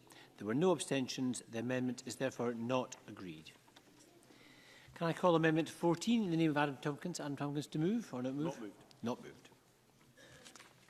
And Amendment 15 in the name of not moved. Thank you. We turn now to Group 9, details to appear on published referendum material. Can I call Amendment 16 in the name of the Cabinet Secretary, grouped with Amendments 17 and 17A, the Cabinet Secretary to move Amendment 16 and speak to the amendments in this group. Thank you, Presiding Officer. During the Stage 2 discussion, again on the 27th of November, when we were discussing the requirement to include imprints on referendum material and what exemptions for personal opinions are appropriate, Patrick Harvie asked, and I quote, "How can we distinguish those who are active campaigners but also publish on social media in their capacity as individuals? Where is the line between the individual and their identity as a campaigner?" It is an important point and it mirrors concerns that many of us hold. I therefore offered to discuss the issue further with Mr Harvie. Following those helpful discussions, I brought forward these amendments. They may not go as far as Patrick Harvie hoped, and I think his amendments show they don't go as far as he hoped, but I think we've arrived at what I hope is a workable way forward. The intention behind these amendments is to ensure that the personal opinion exemption from the requirement to include a name and address imprint on campaign materials does not extend to permitted participant campaigners, responsible persons for campaign bodies, or those who would be liable for corporate offences under the bill, such as directors and similar officers of companies of registered permitted participant campaigners. The amendments will remove the opportunity for those particular individuals to post referendum material without an imprint under the guise that it is their own personal opinion, unless it clearly cannot reasonably be argued as done with a view to promoting or procuring a particular outcome. I've limited the restriction to officers who would be liable for corporate offences, as people working for a campaign organisation may not necessarily identify with the views of that organisation, but are simply doing their job. This is more likely to occur with less senior members of staff. I don't think it would be appropriate to restrict them in the same way. By contrast, it's likely that senior officers will hold views in line with the organisation's campaigning stance. As I said during the Stage 2 debate, control of online campaigning is a difficult area and one we're trying to get right. However, we have to balance the need to regulate referendum activity appropriately without inhibiting the ability of members of the general public to discuss the issues involved. To do that would stifle debate and wouldn't benefit anybody. Having said that, let me just comment on Patrick Harvie's amendment. We've already discussed this amendment. The Electoral Commission's view, and we have, of course, lent heavily on the Electoral Commission's view in these matters, is that his proposed amendment is unfortunately unworkable. Campaigners are not required to report details of donations below £7,500 to the Commission. So it is unclear how the Commission would be able to enforce the imprint rules for those donating between £500 and £7,500, as the Commission would not be aware that these individuals were required to include an imprint on their communications. Apart from the practicalities, I am also concerned that these restrictions around the use of social media might act as a disincentive for people to donate to campaigners, or if they have donated, then to take an active part in the referendum debate. This is an evolving issue. It's very likely a future government will have to bring forward further changes in this area, potentially, for instance, using the power to amend the framework to respond to an Electoral Commission recommendation. Having said that, I would commend my amendments to members as a reasonable and proportional response at this time to the online campaign environment as it exists. I would ask Mr Harvie not to press his amendment on the grounds that while I am absolutely certain it is well-intentioned, and I agree with many of the intentions, it couldn't actually work in practice. So, Presiding Officer, I move Amendment 16. Thank you very much, and I call Patrick Harvie. Thank you, Presiding Officer. The Cabinet Secretary is right to say that this is an evolving area. I'm quite certain that whatever passes in this bill will not be the last word on it, and that it's a complicated area. The concepts which we use to even talk about how we regulate online campaigning are themselves inadequate. The idea of a digital imprint almost implies that we think every piece of online campaigning is just the digital equivalent of a piece of paper posted through a letterbox or stuck up on a lamppost. Online campaigning is a far more sophisticated set of tools than that, and it requires a far more sophisticated model of regulation and enforcement, and this bill will not achieve that. Even with my Amendment 17A, this bill will not get close to achieving that, so there is a lot more work to do. But through the Stage 2 discussion, I genuinely found it difficult to understand a reason in principle why an online publication should be subject to a lower level of regulation than a physical publication. You know, a single tweet or a Facebook post can have a dramatically bigger reach than an individual who fly posts their community or who prints leaflets and puts them through the letterbox in their neighbourhood. That kind of campaigning does require people to say who they are. And the requirement for people to say who they are in online publications, and publications is what we're talking about, I don't see that as an inhibitor of freedom of speech. People do make the argument about freedom of speech. Simply being willing to say who you are, I don't see that as inhibiting freedom of speech. All I see it as inhibiting covert campaigning, which can be and has been an aspect of the manipulation of our democratic system, which I think we should all be concerned about. The amendment that I've lodged, 17A, simply adds in a requirement for those who've donated to campaigns. And I think it's clear that those whose money is being used to influence our democracy ought to be held to a higher standard of accountability than individuals who are simply chatting about the issues with their friends, whether online or offline. I don't see a reason in principle why donors should be excluded. It may well be difficult to enforce, and it may well be that the Electoral Commission wouldn't have the information it needs to enforce. But we don't make things lawful if we think that they're wrong simply because enforcement will be difficult. We should be setting an expectation of transparency and honesty in our electoral process, and I think an expectation that donors, those who use their money to influence the political system rather than just their vote, their energy, their creativity or their activism, those who use their money ought to be held to a reasonable standard, at least of saying who they are when they make publications online. So I move Amendment 17A. I have no idea whether it will get support from anybody else in the Chamber, but I think it's an important principle that needs to be asserted. I call on the Cabinet Secretary to wind up in this group. I do respect Mr Harvey's view on this. I entirely agree with him that the financial issues should not be excluded from this in any way. I simply say to him that the information that would be required to implement his amendment does not exist in the hands of the Electoral Commission and will not exist in the hands of the Electoral Commission. So whilst this will sit on the statute book, if it is passed, it cannot be operated. And I don't think we make good law if we put things in the statute book that we can't actually operate it because we don't have the information. So if the Electoral Commission comes forward with recommendations as it intends to do on these matters, we will look at those and try and implement them. But I would regrettably have to vote against this amendment because it can't be done. Thank you very much. So the question is that Amendment 16 be agreed to. Are we all agreed? Yes. We are agreed. Can I ask the Cabinet Secretary to move Amendment 17? Moved. Can I ask Patrick Harvey to move Amendment 17A? Moved. That is moved. The question is that Amendment 17A be agreed to. Are we all agreed? No. We're not agreed. We move to division on Amendment 17A. Members may vote now. This is a 1-minute division.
The result of the vote on Amendment number 17A in the name of Patrick Harvey is yes 32, no 61, abstain 30.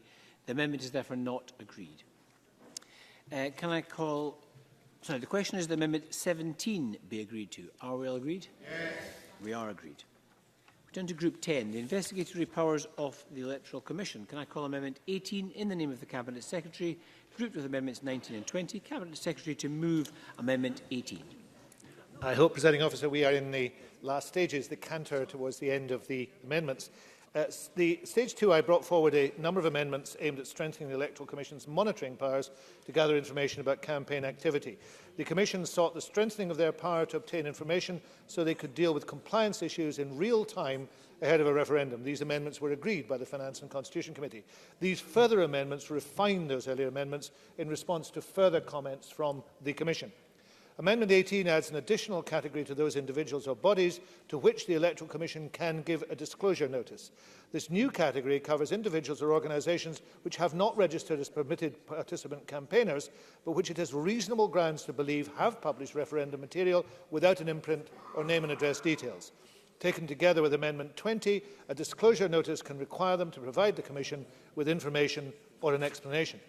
Amendment 19 is a minor clarification that a disclosure notice can cover relevant donations and regulated loan or credit transactions received or entered into before an individual or body became a permitted participant. This will ensure an individual or body who is not yet a permitted participant cannot avoid scrutiny by undertaking regulated referendum campaign activity before they register. This will enable the Electoral Commission to confirm that donations and transactions are correctly reported and whether an individual or body has carried out inappropriate campaign activity before registering as a permitted participant. These amendments add to those agreed at Stage 2, ensure certain aspects of the policy are more clear. Taken together, they represent a further strengthening of the Electoral Commission's monitoring powers in the campaign rules to gather information which could lead to a formal investigation. And I therefore move Amendment 18. Thank you very much. The question is that Amendment 18 be agreed to. Are we all agreed? Yes. We are agreed. Can I call Amendment 19? Cabinet Secretary to move. That is moved. The question is that Amendment 19 be agreed to. Are we agreed? Yes. We are agreed. Can I ask the Cabinet Secretary to move Amendment 20? Moved. That is moved. The question is that Amendment 20 be agreed to. Are we all agreed? Yes. We are agreed. And our last group, Group 11, long title. Can I call Amendment 24 in the name of the Cabinet Secretary, grouped with Amendment 25? Cabinet Secretary to move Amendment 24. Presiding Officer, these technical amendments are a result of the changes to Section 1 at Stage 2. When the option providing for a future referendum by regulations was removed, this meant the long title of the bill no longer reflected the contents of the bill. This means that the words about other referendums are no longer needed, so Amendments 24 and 25 adjust the long title accordingly. These are technical amendments which reflect changes already agreed to the bill, so I move Amendment 24. Thank you very much. So the question is that Amendment 24 be agreed to. Are we all agreed? Yes. We are agreed. Cabinet Secretary to move Amendment 25. Thank you. The question is that Amendment 25 be agreed to. Are we all agreed? Yes. We are agreed, and that ends consideration of amendments. Now, at this stage, as members may be aware, I am required under standing orders to decide whether or not, in my view, any provision of the bill relates to a protected subject matter, that is, whether it relates to a matter affecting the Scottish parliamentary elections or franchise. In the case of this bill, in my view, no provision of the Referendum Scotland Bill relates to a protected subject matter. That means it does not require a supermajority to be passed at Stage 3. Now, we're going to move on shortly to the debate. I would just suggest to members that decision time is likely to be brought forward, so it's likely to be in roughly an hour's time. Merry Christmas. And so we'll just have a short pause before we move on to the debate. Short pause.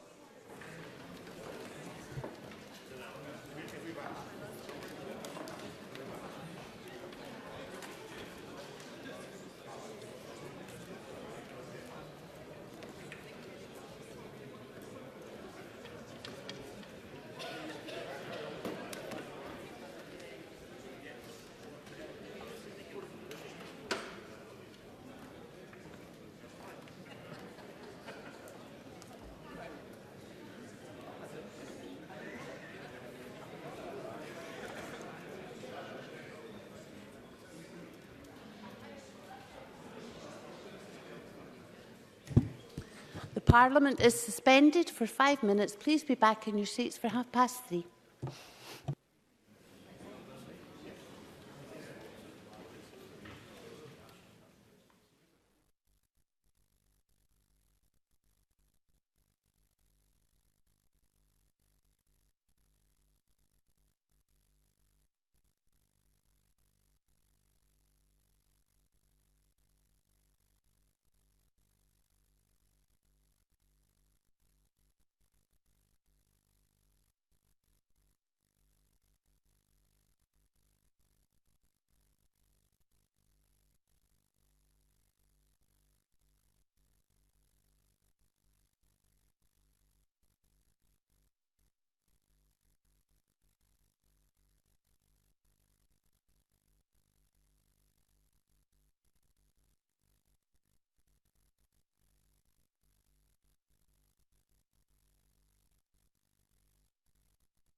The next item of business is debate on motion 20237 in the name of Michael Russell on the Referendum Scotland Bill at stage 3.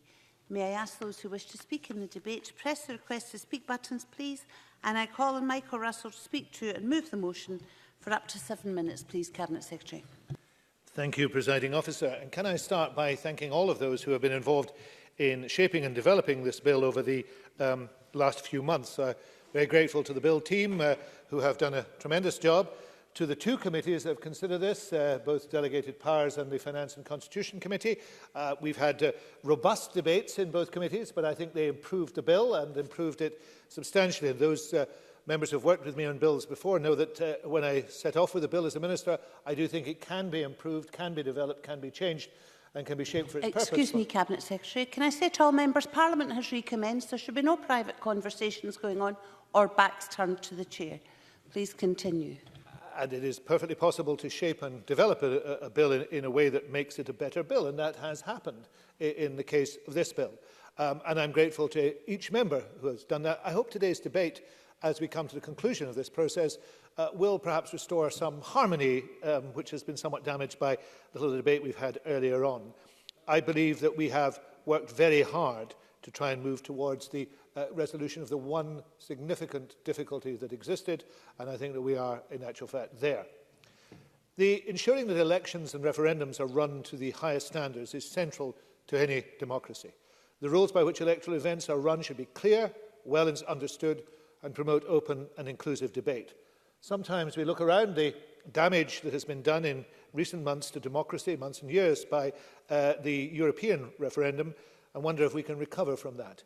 Referenda do not have to be divisive in that sense, and indeed many people's experience of the 2014 referendum was a positive one. I would hope that we can move forward in a positive spirit to any future referendums in Scotland.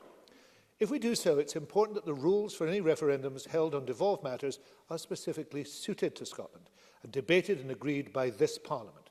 This bill therefore addressed a specific gap in a devolved legislative landscape.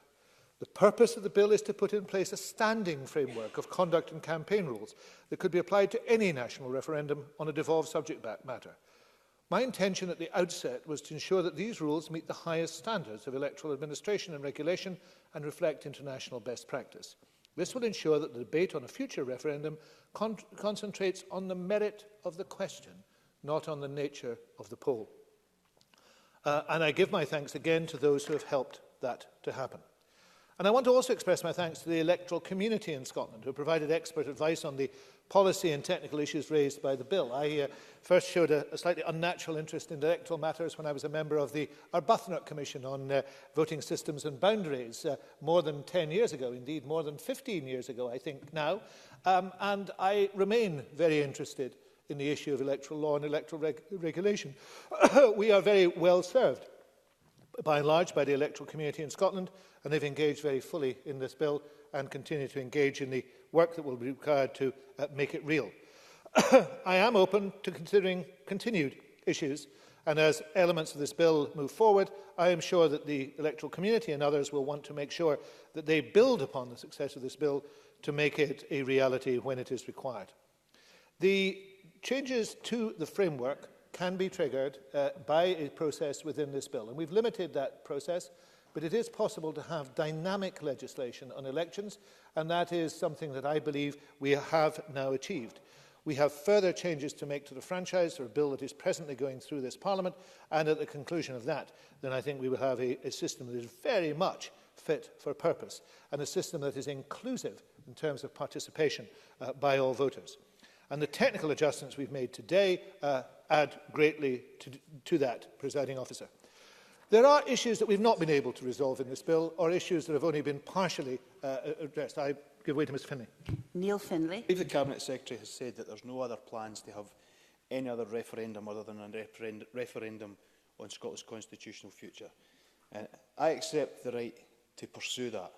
But does he not think that given where we are, when we don't know what's going to happen with Brexit, it would be irresponsible to press ahead with any referendum on Scotland's constitutional future until we know what is happening with Brexit?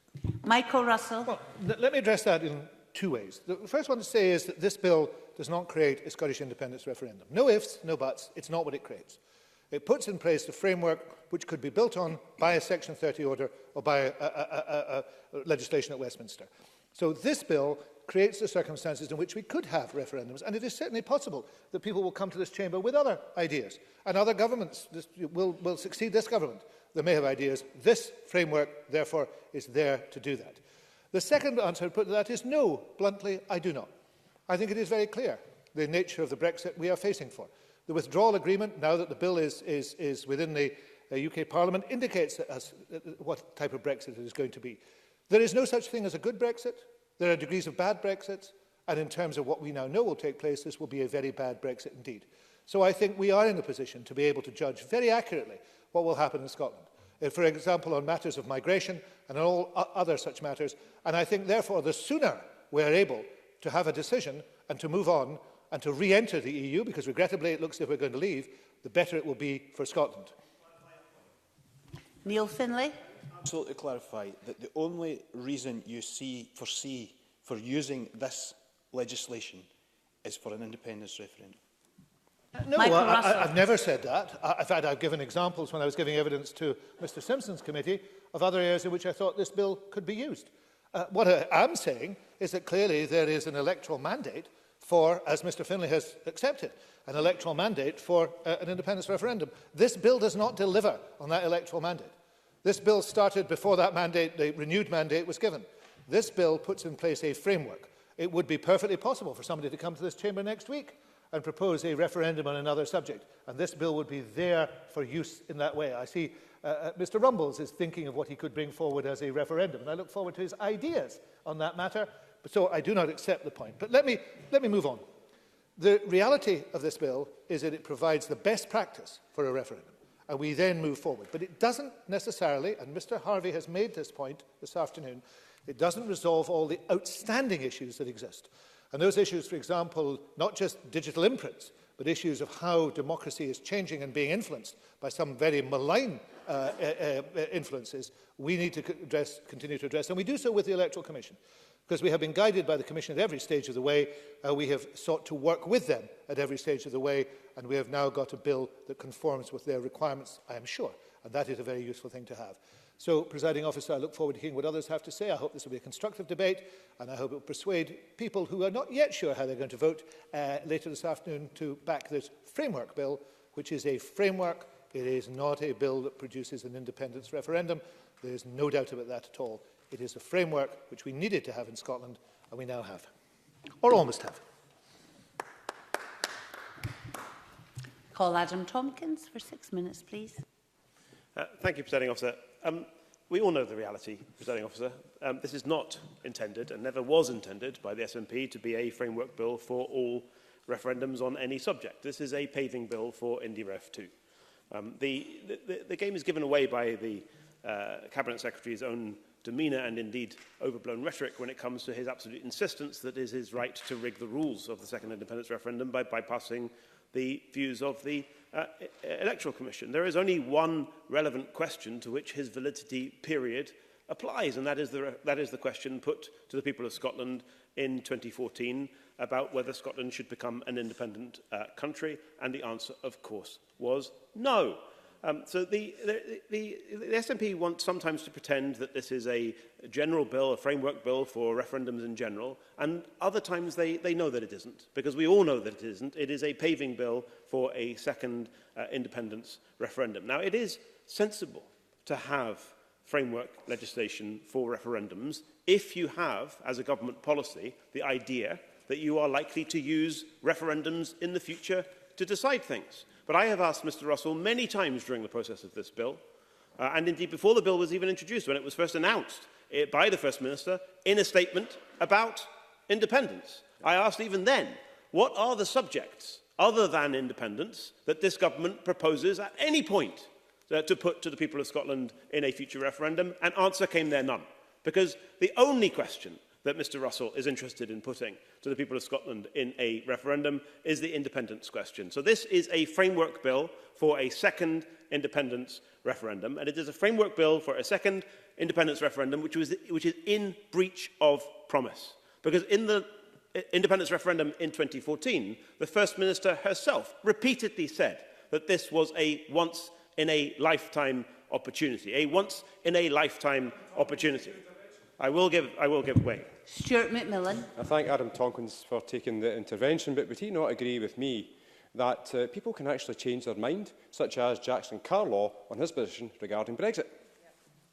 Adam Tompkins. I take the First Minister at her word. I thought as a very loyal servant of the First Minister, the member would do the same. And the First Minister said many times in the 2013-2014 referendum campaign that that was a once-in-a-lifetime opportunity. That wasn't my insistence. It was her concession that in order to get people to vote yes in that referendum, she pretended that she would respect the result of that referendum, and it would be indeed a once-in-a-lifetime opportunity. This bill has been promoted by the SNP in breach of faith, in breach of trust, and in breach of promise, and that is why the Scottish Conservatives will vote against it at decision time tonight.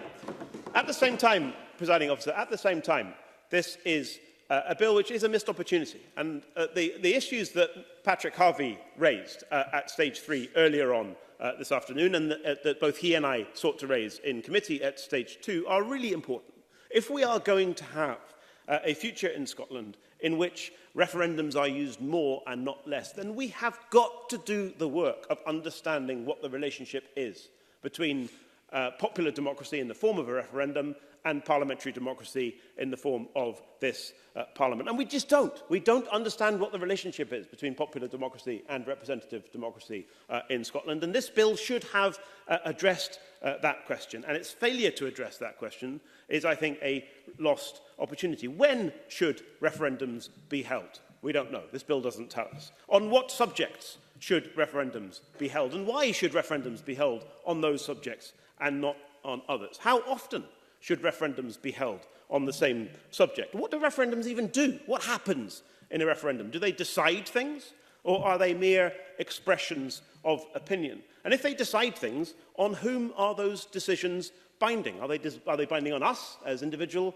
MSPs? Are they binding on this Parliament? Are they binding on ministers? Are they binding on the government? And in what sense are they binding? What is the nature of the bind? Are they legally binding? Are they politically binding? Are they morally binding? Happily give way in 1 minute, Mr. Harvey. These are questions which, if we are really to understand, having a legislative framework for referendums, we surely need to have some grasp of what the answers to some of these questions are before we press the green button tonight. Mr. Harvey. Patrick Harvey. I'm grateful. These are important questions, but would it not be regrettable if we passed framework legislation which took a restrictive view? For example, this legislation allows a referendum which is advisory, or one which is part of legislation which triggers a power or an action to come into force from government in the event that a referendum outcome goes a certain way. So it allows both decisive and advisory referendums. This is flexible rather than cutting down the number of options that a future Parliament might take. Adam Tompkins. That's right, Presiding Officer. There is a degree of flexibility about that, but it doesn't address the critical question, which is the question which, as Mr Russell said in his opening remarks in this debate, has bedevilled British politics for the best part of 3 years. What is the relationship between something which is decided in a referendum and a Parliament which is then tasked with the responsibility of delivering on that result? This is a less bad bill than it was when it was introduced. There is no longer a power in this bill for Mr Russell merely to click his fingers and for there to be magically a referendum by ministerial order, as there was in this bill when he introduced it. And the Electoral Commission's role in the testing of referendum questions, while significantly reduced and in a manner that cannot be forgiven and certainly won't be forgotten, has not been quite as obliterated as Mr Russell would have wanted. But this afternoon we have missed opportunities to improve this bill with regard to revisions to the Purdah rules. We have missed the opportunity to improve this bill by implementing in statute for the first time in Scotland the Gould principle. But you know what, Presiding Officer, in the end it doesn't really matter. It doesn't really matter what this bill says, because the SNP know, and we all know, that this bill would only be used by the SNP for a second independence referendum. And thanks to the SNP, there isn't going to be a second independence referendum. We had a general election last week. The result of that general election was that we have the first Conservative majority government in the United Kingdom since 1992. So thank you to the SNP for ensuring that we had that election. Thank you to the SNP for ensuring that we have a Conservative majority government. And we'll note that the Queen's speech delivered by Her Majesty from the throne in the House of Lords this afternoon made it perfectly clear that this People's Government will not allow a second independence referendum. So it doesn't really matter what this legislation says. It's redundant already. I call on Alec Rowley for around 5 minutes, please. Thank you, Presiding Officer. I said in opening the debate for Labour at stage 1 that if we as a country wish to move to a more direct democracy in which referendums were used more and more in decision making, the objectives of this bill, and as they're set out, would be sound. As a result of its scrutiny of the draft bill, the committee made a number of key recommendations on how to improve some of the fundamental flaws in the bill. And many of those recommendations have indeed been accepted by the Government, but crucially, the recommendation on question testing has not.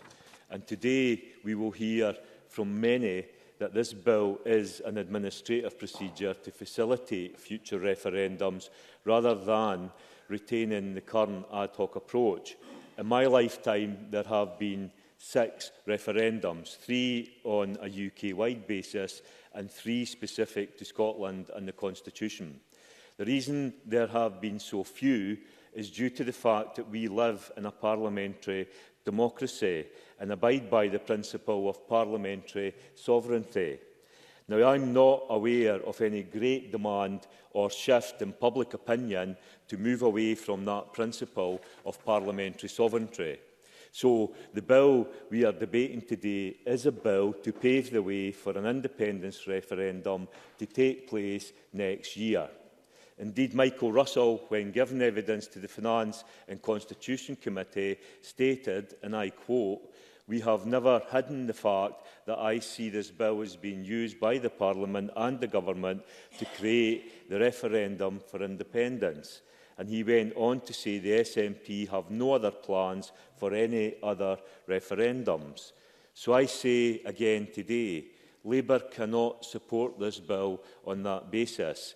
We believe that it is not in Scotland's interest to create, in the midst of the Tory Brexit chaos, even more uncertainty and more chaos. Indeed, I suggest that during this period, it would be impossible to put a clear proposition to the Scottish people. What I cannot understand is that the SNP say the 2014 referendum was a gold standard referendum, but now in 2019 they are trying to pursue a referendum where it would be impossible to know exactly what it was we were voting for. Perhaps that is the reason why they are so determined to rig the question. They say it has been tested time and again, but I say the proposition in 2014 and the proposition today are very different. What the SNP are proposing for next year's independence referendum is independence in Europe. Now, what we do know is that the deficit reduction that would be required for membership of the European Union would lead to years of massive austerity in Scotland. And that is before we even start counting the cost of the divorce bill from the rest of the UK, or the cost of having a hard border with England. The other point is that we really do not know if we would get entry into the European Union. Mr Russell tells us that Herman Van Rompuy, the former president of the European Commission, says that the path is open for Scotland to join the European Union. I ask, on what terms and what conditions would we have to sign up to? Never mind the fact that all 27 countries would have to agree. But I would also draw Mr Russell's attention to the comments of the European Policy Centre think tank, of which Mr Van Rompuy is the president. They said Scotland could not expect special treatment and that the Scottish Government would have to accept all the obligations of membership, including agreeing in principle to joining the euro. So before the SNP start rushing ahead for a new independence referendum to seek an independence in Europe mandate, I would suggest they must be able to explain exactly what that would mean for hard-working people in Scotland. All our efforts over this next year must surely be focused on minimising the damage that Brexit will do to our country. I think that is what the majority of people expect from this Parliament. The majority of people in Scotland expect from this government, and that is what they want. And that is why Labour will not support this bill today. Colin Patrick Harvey for around 4 minutes, please. Thank you, Presiding Officer. I'm pleased to have the opportunity to speak in favour of this bill, and I do that in the confident knowledge that there was pretty much no serious evidence submitted during this process that disagreed with the principle of having framework legislation on referendums. There was broad agreement that that was a good idea. There was also broad agreement that the bill as introduced wasn't adequate, and it has been substantially changed since then. Adam Tompkins says it is a less bad bill than when it was introduced, and it might be that that's the closest we get to high praise from Adam Tompkins on this, but it is true. This is a less bad bill. There have been significant improvements, and I believe those significant improvements are adequate to be able to support the bill itself. Referendums can be done well or done badly. That's true in relation to the practice and the process and the conduct and the legislation under which they operate. It's also true in relation to the political judgments and the nature of political campaigning in relation to those referendums. I think we have legislation here today which will improve the former. It will improve the practice, the process, the conduct, the legislation under which referendums in the future operate. But improving the politics of how and why we use referendums, what their purpose and meaning is in our democracy, that's something that we all need to take responsibility for as political actors. And I don't just mean we in this chamber, I mean we in our society, we in our democracy. There can be very little doubt, for example, that the argument Alex Rowley referred to about the sovereignty of Parliament is one which holds great importance for many people at the UK political level. But it doesn't always sit easily with the principle that we speak of in Scottish constitutional history of the sovereignty of the people.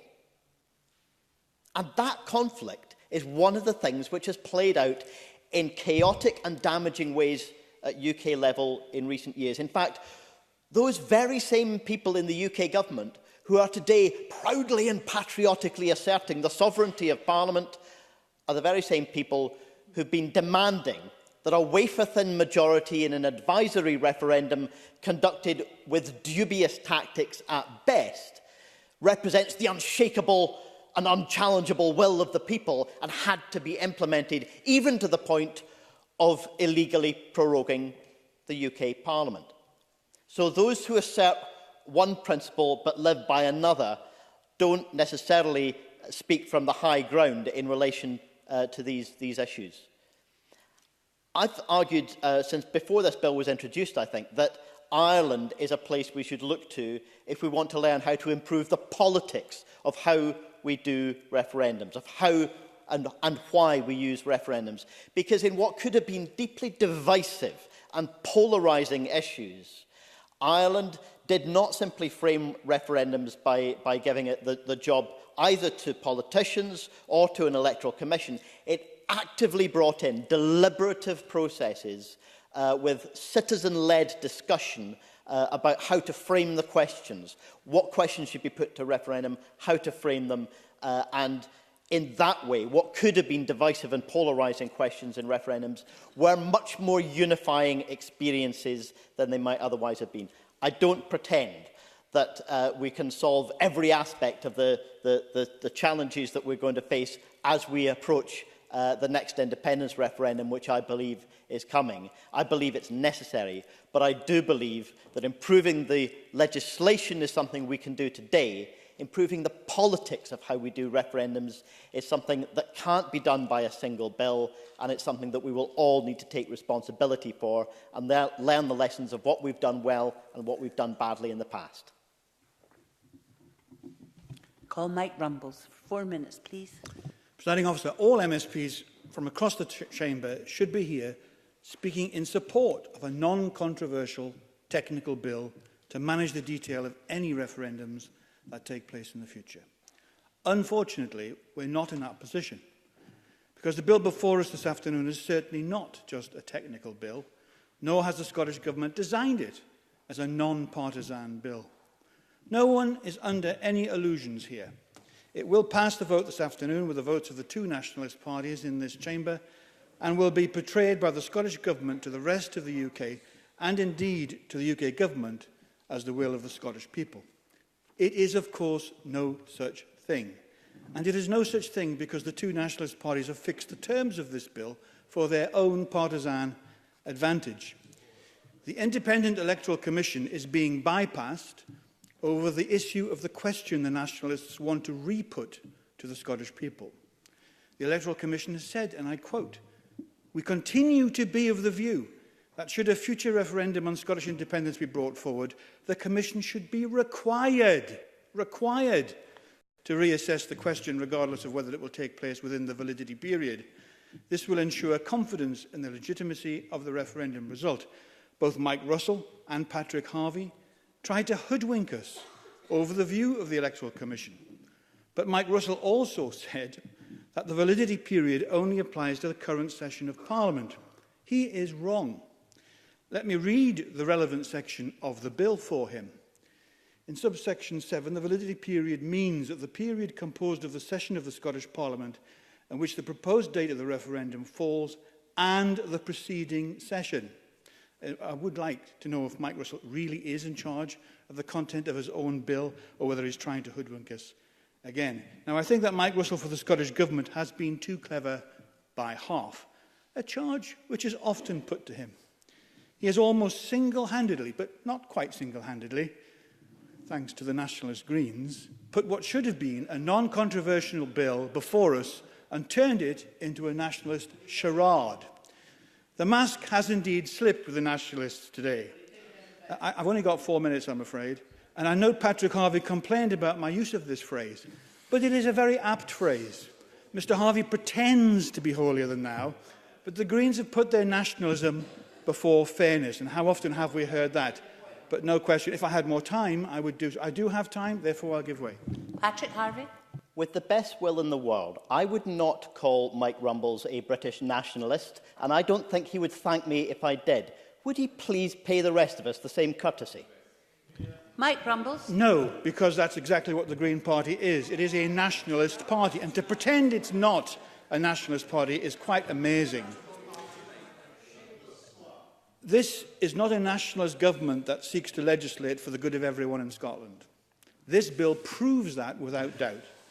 Also, on the very day the First Minister asks the UK Government for a Section 30 order, this bill ensures that no sane UK government of any colour would indeed accede to this request for a referendum under these rules in this bill when the nationalist parties have fixed the terms of the question. It convinces me, actually, that the nationalists really are playing a game with the future of our country. I don't actually think they expect another referendum to take place. But here we go on a long line of grievance, because no government, as I say, would be in their right mind to transfer such power to this government when it's trying to fix the question. Presiding Officer, this is a bill which does try to fix the question the way the Scottish Government wants to fix it. And the two nationalist parties don't have the courage, they just don't have the courage to actually say that.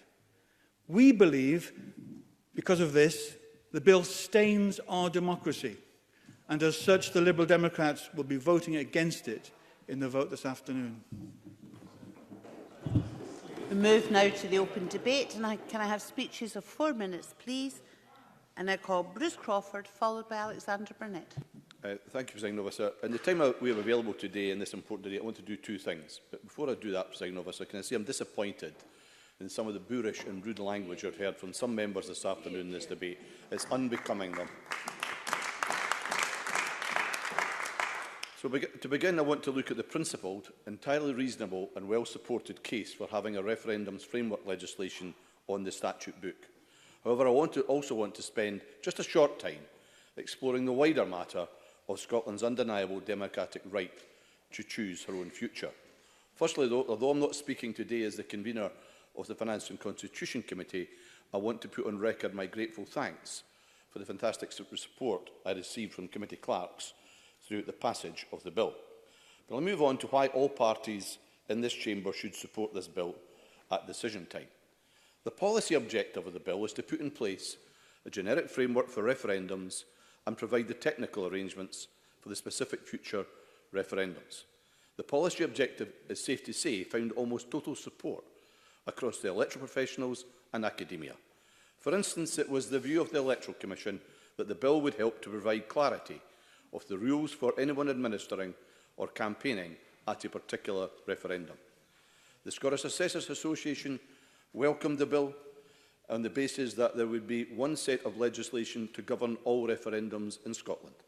The Electoral Management Board for Scotland's view was that rationalising existing laws to create a single consistent framework governing referendums offers benefits to the voter, to campaigners, the regulators and electoral administrators.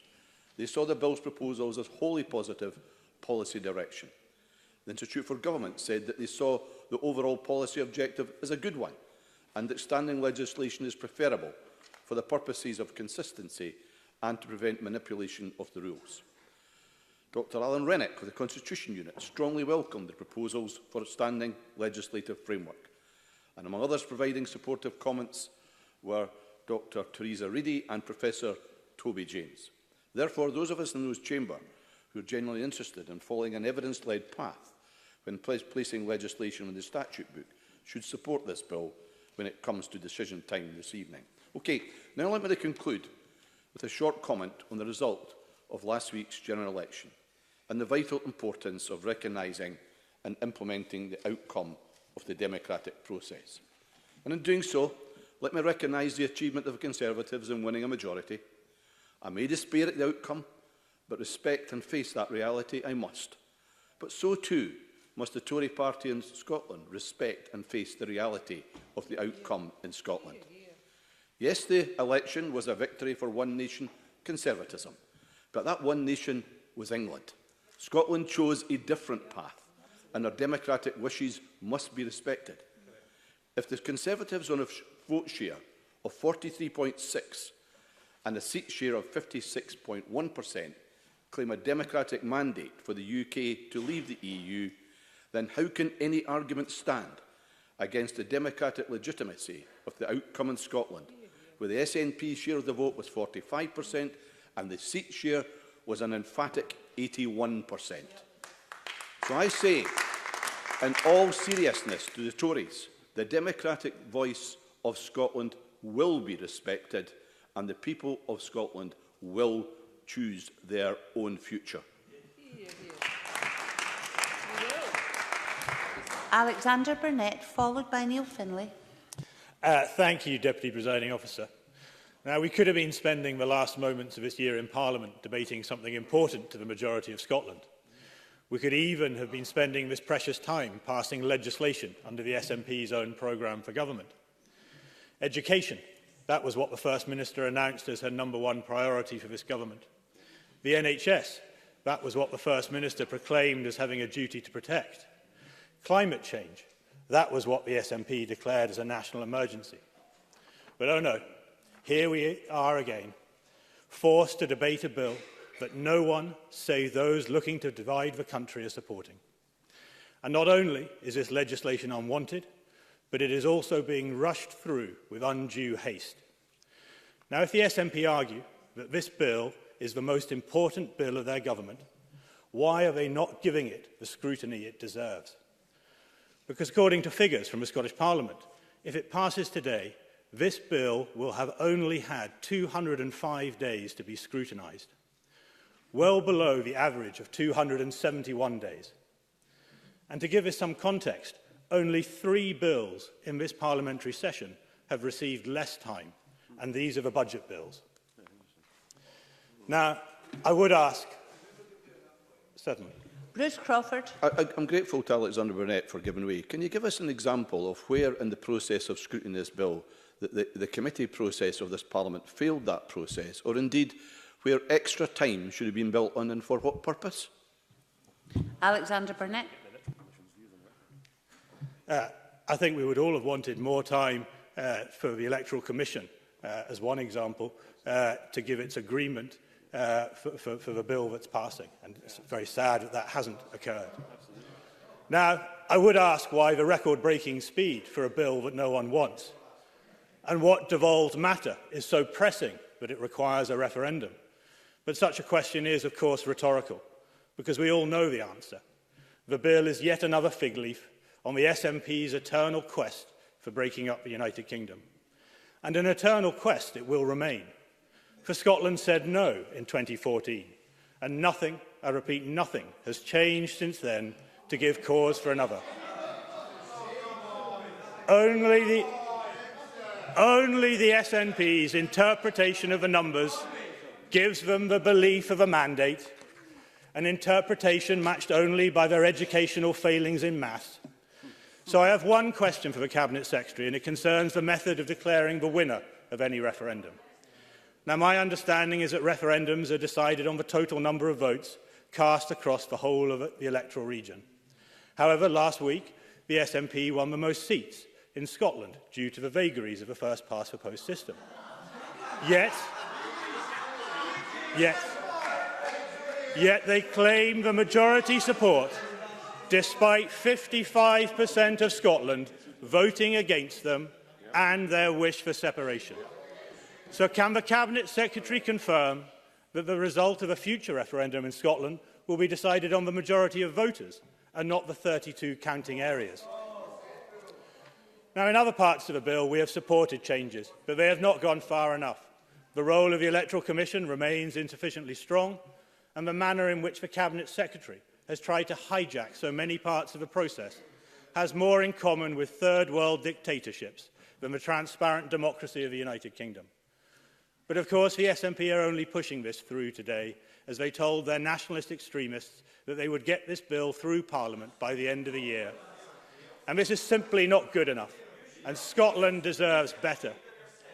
And I'm proud to say I will not be supporting this bill today, and I know my constituents will thank me for it. So let's start prioritising what is important.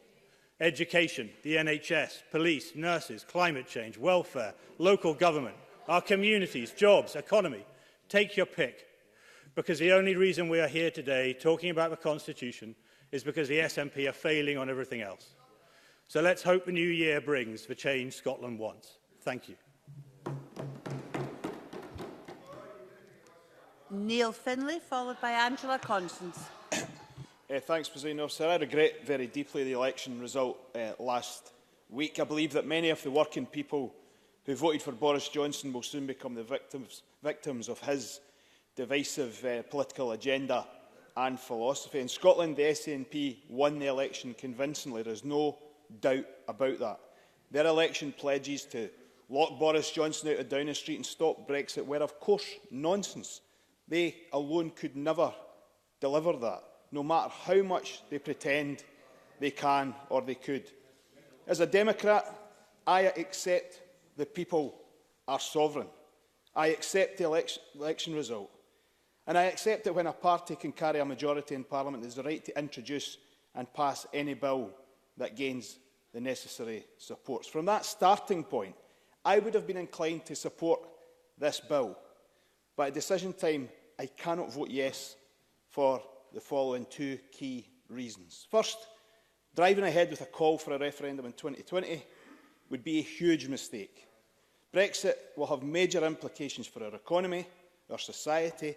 We have no idea yet the implications for jobs and trade and immigration and border arrangements, security intergovernmental relationships, financial transactions, and so much more. And if we add to that, if we add on top of that, the hundreds of issues that need to be addressed in Scotland if it were to become an independent state, issues such as currency, central bank, pension levels, EU membership and the terms of it, how we could adhere to a 3% budget deficit, how we would fund public services when Barnett goes, these are huge and very serious questions that need credible answers.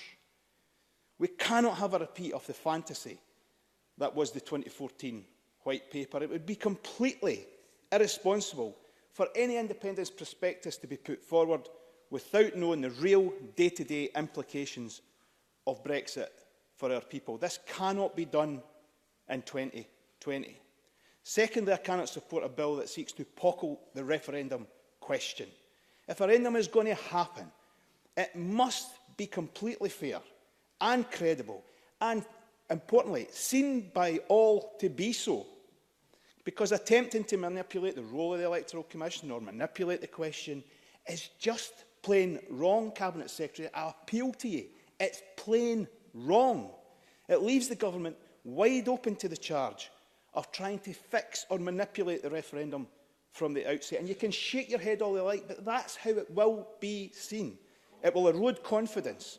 It will erode trust and goodwill from the outset. And if the Minister thinks this is the way to bring people on board who were previously opposed to a referendum or even independence, then I have to tell you, it's exactly the wrong way to go about it. Finally, can I say to my own party, we have wasted 8 years from the 2011 election through the 2014 referendum to the present day, where we have failed to come forward with a credible, workable, coherent alternative to independence. We have been reluctant and grudging when proposals for devolved power came forward, seeing it as a concession to nationalism. I am no nationalist and I never will be, but I see the devolution of power to the lowest possible level as the natural and desirable democratic order. Labour must now get its act together very quickly. Hard oppositionalist unionism is the road to oblivion, in my opinion. The people want change, and I think that should be a Devomax proposition that should be based on the principle that all power should be devolved unless there's an overwhelming reason not to devolve them. Presiding Officer, I don't like abstaining in this place, but tonight I will. The Government has the right to proceed with the referendum, but doing so before clarity over Brexit is putting party interests before the national interest. I appeal to the Minister at this late stage. Do not do it. I call Angela Constance, and Angela Constance is the last of the open contributions in this debate. Thank you, Presiding Officer. During the Stage 1 debate, I made clear that as a lifelong supporter of independence, I wanted our journey to be inclusive and built on the best international standards, and that the key decisions should rest with this Parliament and not with ministers. And this bill, as it now stands, allows for this Parliament to scrutinise the merits of any proposed referendum, the question to be asked and the timing. It is Parliament that is now in the driving seat. And I very much hope and believe that there will be a new independence referendum. But the real question at this point in time is, will the UK Government give this Parliament the legal authority to respect the democratic right of the people of Scotland to choose their own future? Or will Boris Johnson continue to ignore and say no to the people of Scotland? And I know the Prime Minister's supporters will say that we don't have a mandate. On one level, they have a point. We have mandates, plural. We have a cast-iron mandate from elections in 2016-17 and 2019. And I would never want to reduce an argument to ours is bigger than yours, but at the end of the day, our mandate is bigger than yours. And it is absolutely galling to hear a party who have not won an election in Scotland for 60 years to arrogantly assert that they have a veto. And they would do well to remember. We would do well to remember that Scotland is a country and a voluntary union of nations. And I accept the results of elections. The results of the 2014 Scottish independence referendum and the 2016 UK-wide EU referendum are indisputable facts. Painful facts, but indisputable. But I do wonder if some of those opposing this bill today accept the indisputable fact that 62% of resident Scots voted to remain in the EU and now face the prospect of being dragged out of the EU against their democratic will. Do they accept that democracy can never be a one-off event? Do they accept that people and citizens always have the right to change their mind, particularly when there is such a change in circumstance? And if Brexit has taught us anything, surely it is what not to do if you want to persuade and lead. And it is worth reflecting that it was not the SNP Scottish Government who ripped up the UK Tory Government's rhetoric on respect or their so-called partnership of equals. The Tories managed to do that all by themselves. And I believe history will show that ignoring the highest Remain part of the UK will indeed lead to the demise of the United Kingdom. And I think the Tories know this. Presiding Officer, I have never in my political life subscribed to any notion of Scottish exceptionalism. What we are faced with today is a tale of two governments. It is a tale of two countries that continue to make very difficult political choices.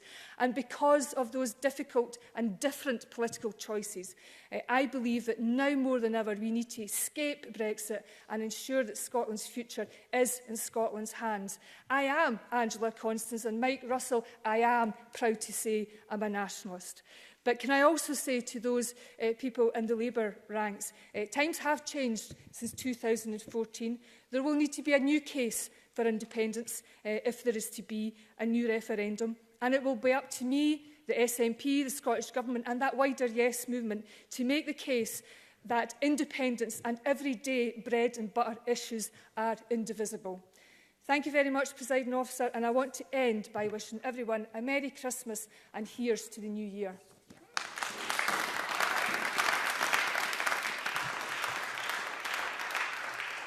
We move now to the closing speeches, and I call Pauline McNeill for 4 minutes, please.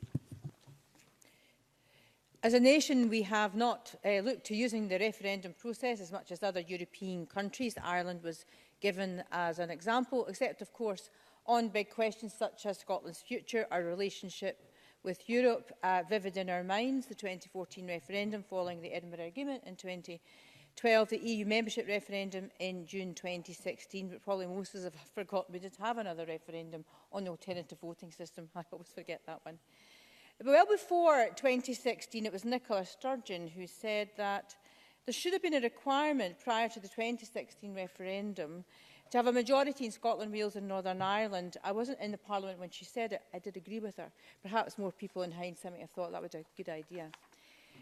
But this bill we're looking at tonight, is a framework bill on any referendums held in Scotland that are within the competence of the Scottish Parliament. This would be the framework legislation. It seems to be a change from previous practice and it comes to the question.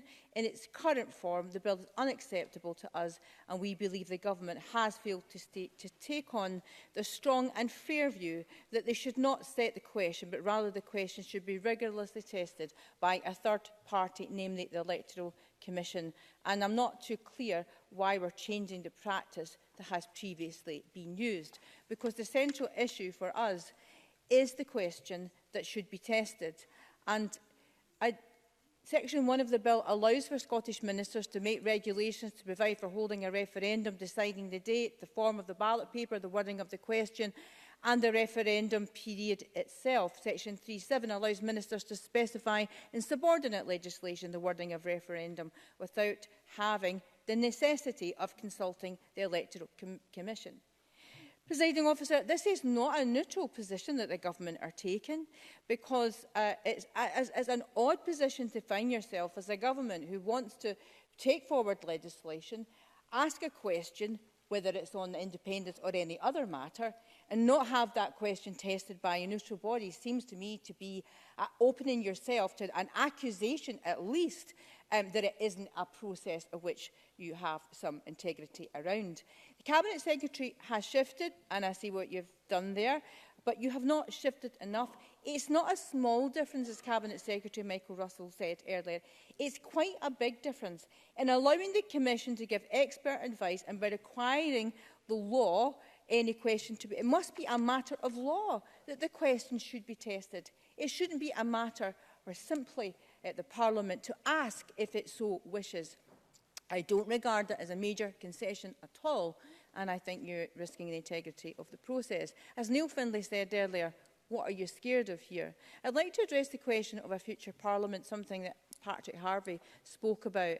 It isn't comfort to me either that a future Parliament may decide to open that up, particularly if there's a majority for independent parties in the Parliament. And in that scenario, to me, it would still be an imperative in order to make the process to have some integrity, where that was the scenario, that a neutral expert body would decide the rigour of the question. And even if the question has been asked before, what the Electoral Commission said during the process is that they like, during the 12-week process, to take the public opinion into account to see if there ought to be an adjustment to the question. In conclusion, Presiding Officer, as Neil Findlay said, in 2020, this is the year we do need to focus on the damaging implications of a poor Brexit deal. We have supported the government up until now. In their approach, we'll continue to do that, and the return of powers from Europe to Scotland through the process. Last week was a very devastating process for the Labour Party. We need time to reflect on the results and how we will represent Scotland's best interests.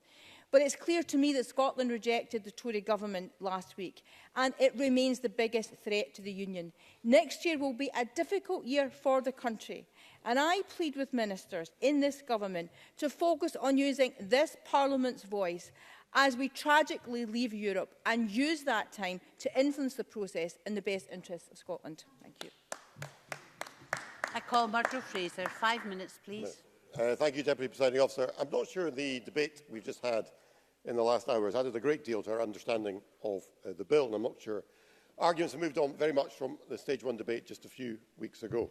But one thing we are clear about is what exactly this bill is about.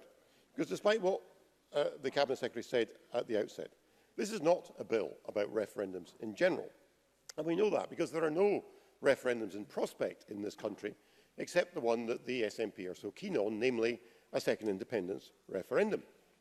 Throughout the parliamentary progress of this bill, civil servants were unable to name any other topics that might be put to a referendum. And indeed, there's no popular tradition of holding referendums in this country, except on matters of the Constitution. And the Cabinet Secretary has been quite explicit in stating that the bill is being used and will be used by Parliament and by the government in due course to create a referendum for independence. So this is a bill not about referendums in general, not about whether these should be a more significant part of our legislative arrangements, and Adam Tompkins opened up quite an interesting debate as to whether or not that should be the case and what rules might govern that. But it's a bill about one thing, and that is the question of a referendum on independence. And if there were any doubt about that, I think what we've heard in speeches around this chamber makes that absolutely clear, that those on the unionist side see this very much as a bill only about independence. And in that respect, we've been very clear. And Adam Tompkins reminded us, we'd had a referendum in 2014. We were told at the time it was a once-in-a-generation vote. Indeed, the current First Minister said it was a once-in-a-lifetime vote. And there is, in our view, no justification for rerunning that referendum now. Now, SNP speakers will claim, and Bruce Crawford and Angela Constance both did this, that the general election last week changed the territory. But we know that there were SNP candidates in that election who were denying this was an election about independence. We know there were SNP candidates who made it explicitly clear that a vote for them was not a vote in support of independence. And, yes, I will. Gillian Martin. I believe that the member is referring to the candidate for Gordon, who I know very well. In fact, what he was saying was that people could put a vote for him for Scotland's right to have the choice. Would you deny Scotland having the right to choose its future? Murdo Fraser. It wasn't just the candidate in Gordon. There were other candidates who were making very similar claims. But even if we accept the argument that a vote for the SNP was a vote for another referendum, an argument I reject, even that argument only won 45% of the popular vote. So there is no mandate, no popular support for another referendum. And on that basis alone, Parliament should be rejecting this bill. Well, there's another reason why Parliament should be rejecting this bill. It is because it represents a power grab by the Scottish Government. Because in relation to the issue of the wording of a referendum question, the Scottish Government have been reluctant to move from its previous position that reuse of an existing question means it does not have to be retested. That was contrary to the view of the Electoral Commission. And despite the sophistry we've heard from the Cabinet Secretary earlier this afternoon, the Electoral Commission are very clear in the comment they've made to this Parliament this afternoon. They continued, and it's a direct quote, "We are continue to be of the view that should a future referendum on Scottish independence be brought forward, the Commission should be required to reassess the question regardless of whether it will take place within the validity period." That is crystal clear, Deputy Presiding Officer, and the Cabinet Secretary has not accepted the view of the Electoral Commission. And this is an important point in the context of a potential future independence referendum, because we know that in any referendum on which a yes or no question is asked, those on the yes side start with an inbuilt advantage, because yes is a positive and affirming word, and it's easier to get people to agree to a proposition than to disagree with it. Precisely why, in 2016, the question was framed not yes or no, but rather leave or remain. And that is why the role of the Electoral Commission is so important, and these are not matters that should be determined entirely by the Scottish Government. As it stands, this bill represents an attempt by the SNP Government to gerrymander the outcome of any future referendum and rig its terms to give as favourable as possible an outcome to the SNP. That should not be acceptable to this Parliament.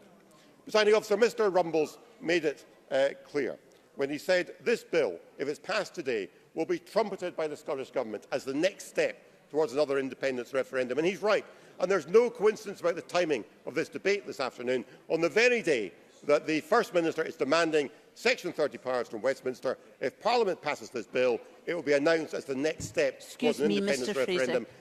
Could we quieten down conversations, please? Carry on, you have another minute. This is a bill about just one issue, a future independence referendum.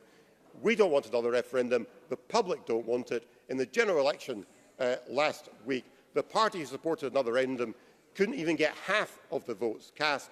Parliament should reject this bill at decision time this afternoon. And whether you support the bill or reject it, Presiding Officer, I wish you all a very happy Christmas. I now call Michael Russell to wind up the debate for around 6 minutes, please, Mr. Thank you, Presiding Officer. Can I start by wishing everybody in the chamber a Merry Christmas and a Good New Year? I start with that because I suspect that the tone may deteriorate from here on in. So I'd like to get my good wishes in first before it does so. Can I also start with Mr. Rumbles? I have to say that his speech was amongst the silliest I've ever heard in this chamber, and I've heard some very silly speeches in this chamber. Particularly because he said at one stage during the debate that he was now not going to support the bill. Can I quote him at stage 1 of the bill, where he said, "We do not support the bill and will not vote for it." So his change of mind isn't a change of mind. I also would point out kindly to Mr Rumbles that his 2 contributions to this bill have been a speech at stage 1 and a speech at stage 3. He has not attended any of the committee sessions. He has not heard the committee. People who were not members of the committee moved amendments in the committee. He chose not to do so. So one could call him a spectator of this bill rather than a participant in this process. But the prize today for the most extraordinary statement has to go yet again to Alexander Burnett, who said, and I quote him, I suspect it will not last for long. He said, "Nothing has changed since 2014. Nothing has changed since 2014. If I may at this religious season of the year quote a hymn, that may be true for the rich man in his castle. It is not true for the poor man at his gate."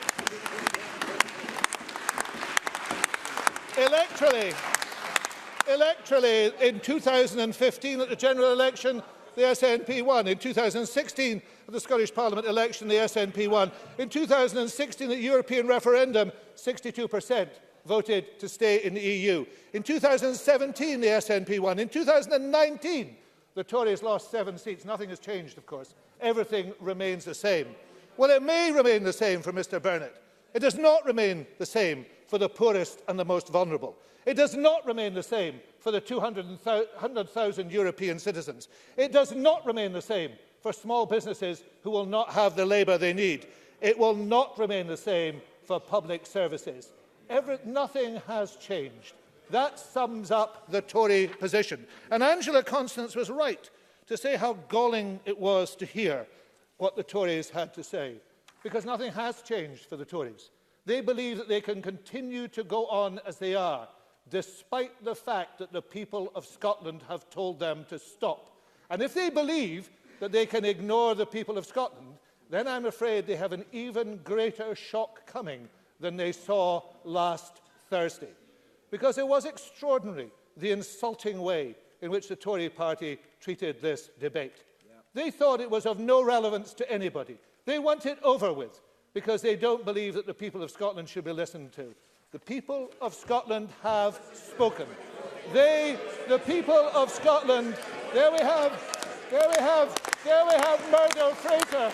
There we have Murdo Fraser. There we have Murdo Fraser. Nothing has changed, order, apparently. Please. There is Ruth Davidson indicating, pointing her finger at me, that nothing has changed. Nothing has changed. She isn't even the leader of the party anymore. That is what has changed. Colleagues. At least we have been spared the spectacle of her swim in Loch Ness. Only just. This is, presiding officer, a framework bill. It provides the opportunity to move forward. And I was interested in what Neil Findlay has to say. I don't agree with Neil Findlay. That will not be a shock to anybody. Not even seasonal goodwill would make me agree with Neil Findlay. But he has a key point here. Because the reality of the situation is the Labour Party needs to change where they are on these issues. And I do think it is regrettable that they have not looked at this issue today and said, in those circumstances, let us as a party abstain on these matters because we are consulting. Well, let's see who does. Because they are consulting and thinking about their future. I think that is to be regretted because I can also say that this bill is the gold standard. But this bill is the gold standard. Sorry. Now, you see, it suits the Conservatives, as we hear every FMQs, it suits the Conservatives to run down what is happening in Scotland and the good things that are happening in Scotland, because their only selling point is to say Scotland is so terrible that you must allow it to be run from Westminster. And that is no longer a tenable situation.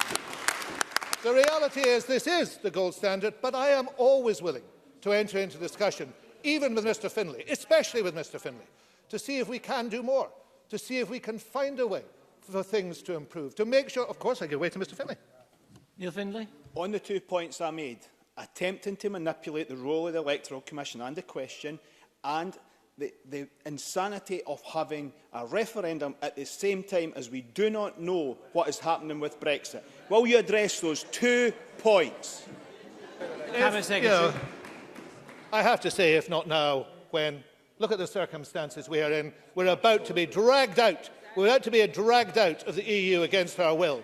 But according to Neil Findlay, that is not enough to allow us to vote on our own future. But I am willing to have that dialogue, because this is a framework bill. There is no proposal in this bill to hold an independence referendum on any date and with any question, and that is important. But just on the question of the Electoral Commission, this government has worked very hard and closely. If you look at what I've said today, at every single part of the bill we have worked with the Electoral Commission. This is the gold standard. The Tories don't want it to be, because the Tories don't want a referendum. But a final point, presiding officer, they have already agreed there should be one. I shall look forward to reading the official report, because when Mr Tompkins was getting very excited about the question, he seemed to make it clear that an independence referendum was about to happen. Don't rush us, Mr Tompkins, don't rush us. We have a campaign to have. but I'm sure that campaign will produce the result that Scotland wants. If the Tories refuse to listen to Scotland, then that will be their final wake-up call. I move the resolution in my name.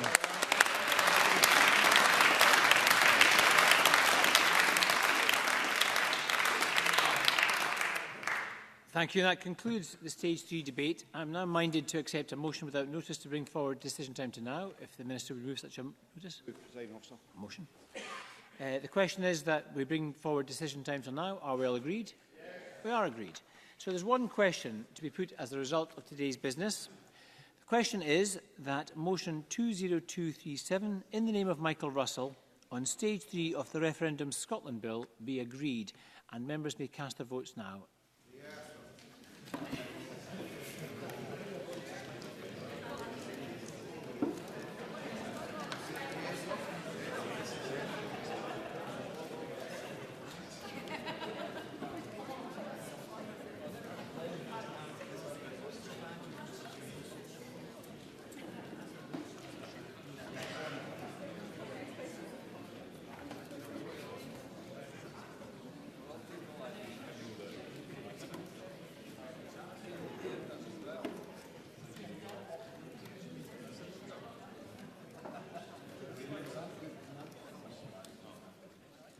The result of the vote on motion 20237 in the name of Michael Russell is yes 68, no 54. There were 2 abstentions. The motion is therefore agreed and the Referendum Scotland Bill is passed.